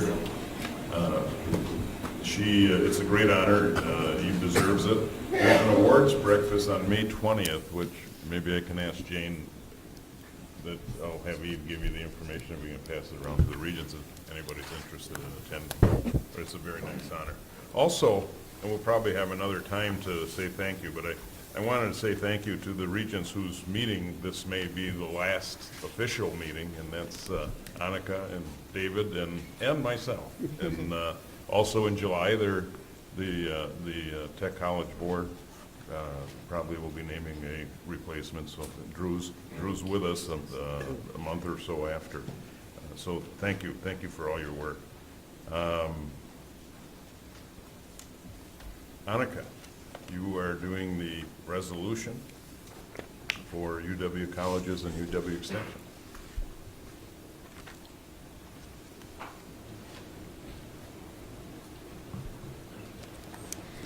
I will now read the resolution of appreciation for UW Colleges and UW Extension. Whereas the members of the Board of Regents are pleased to recognize the University of Wisconsin Colleges and University of Wisconsin Extension for hosting the board's April 2015 meeting, with special recognition to UW-Waukesha for serving as host campus. And whereas the board is grateful for the generous hospitality extended this month by Chancellor Sandine, whose inauguration will be this afternoon, as well as Dean Harry Muir and the entire UW-Waukesha community. And whereas the board appreciated Chancellor Sandine's forward-looking presentation describing how UW Colleges and UW Extension are inspiring and innovating and creating futures. And whereas the Research, Economic Development, and Innovation Committee was impressed by the presentation Data-Driven Business and Innovation at UW Extension, and the Business and Finance Committee appreciated hearing about the opportunities and challenges of financial planning in distributed statewide institutions. And whereas the Capital Planning Committee heard a review of the facilities relationships between UW colleges and its city and county partners, as well as an update on the current state of financial support. And whereas the Education Committee learned about education for the future within UW colleges and UW Extension, including drivers of change in higher education, collaborative degree programs, UW College's Bachelor of Applied Arts and Sciences degree completion program, and the Curricular Renewal Project. And whereas the board was delighted to hear from a UW-Waukesha student featured in this month's Student Spotlight, Matthew Schneider. And whereas UW-Waukesha students graciously share this space with us, be it therefore resolved that the Board of Regents hereby thanks UW Extension and UW Colleges, as well as its host campus, UW-Waukesha, for this month's informative presentations and many continued contributions to the UW system and to the state of Wisconsin.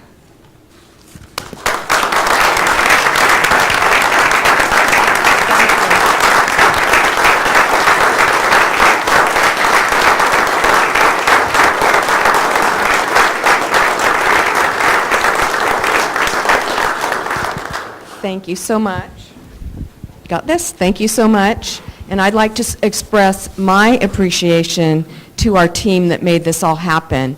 Our steering committee, headed by Bill Mann, Vicki Keegan, and Patty Thompson, as well as special thanks again to Harry Muir for hosting us at his campus, and to Malcolm Brett he's the director of our Broadcast Media and Innovations Department, for the special flavor provided by his division through Wisconsin Public Television and Radio. Would the members of our steering committee who happen to be here please stand and be recognized? Well, they're already standing because they're the ones doing the work, so let's recognize them. Thank you so much.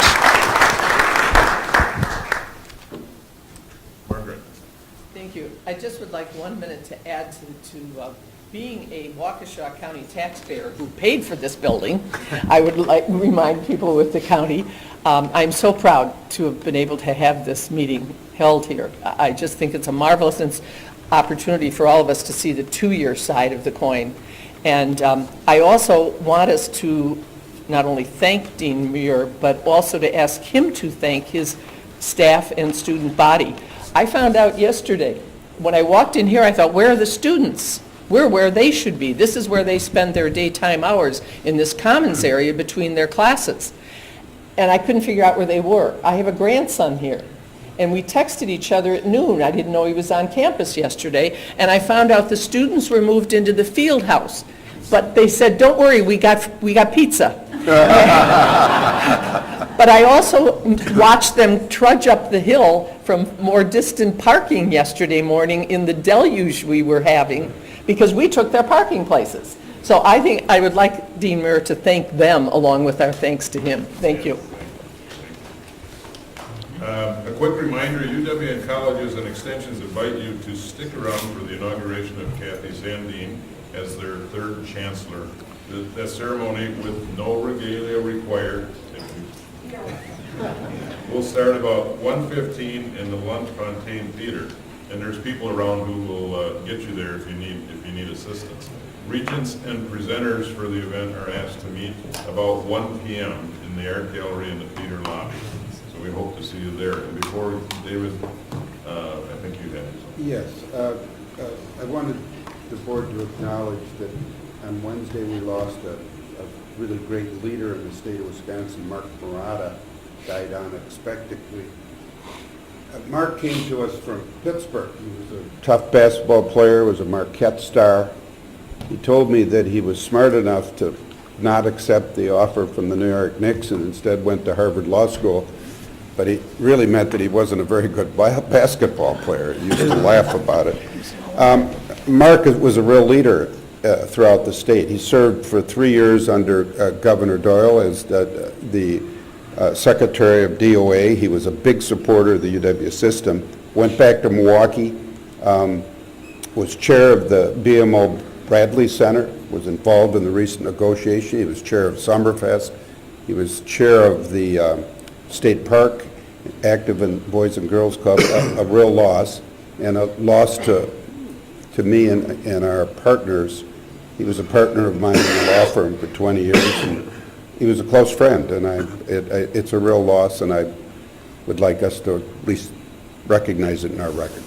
Thank you for letting me say that.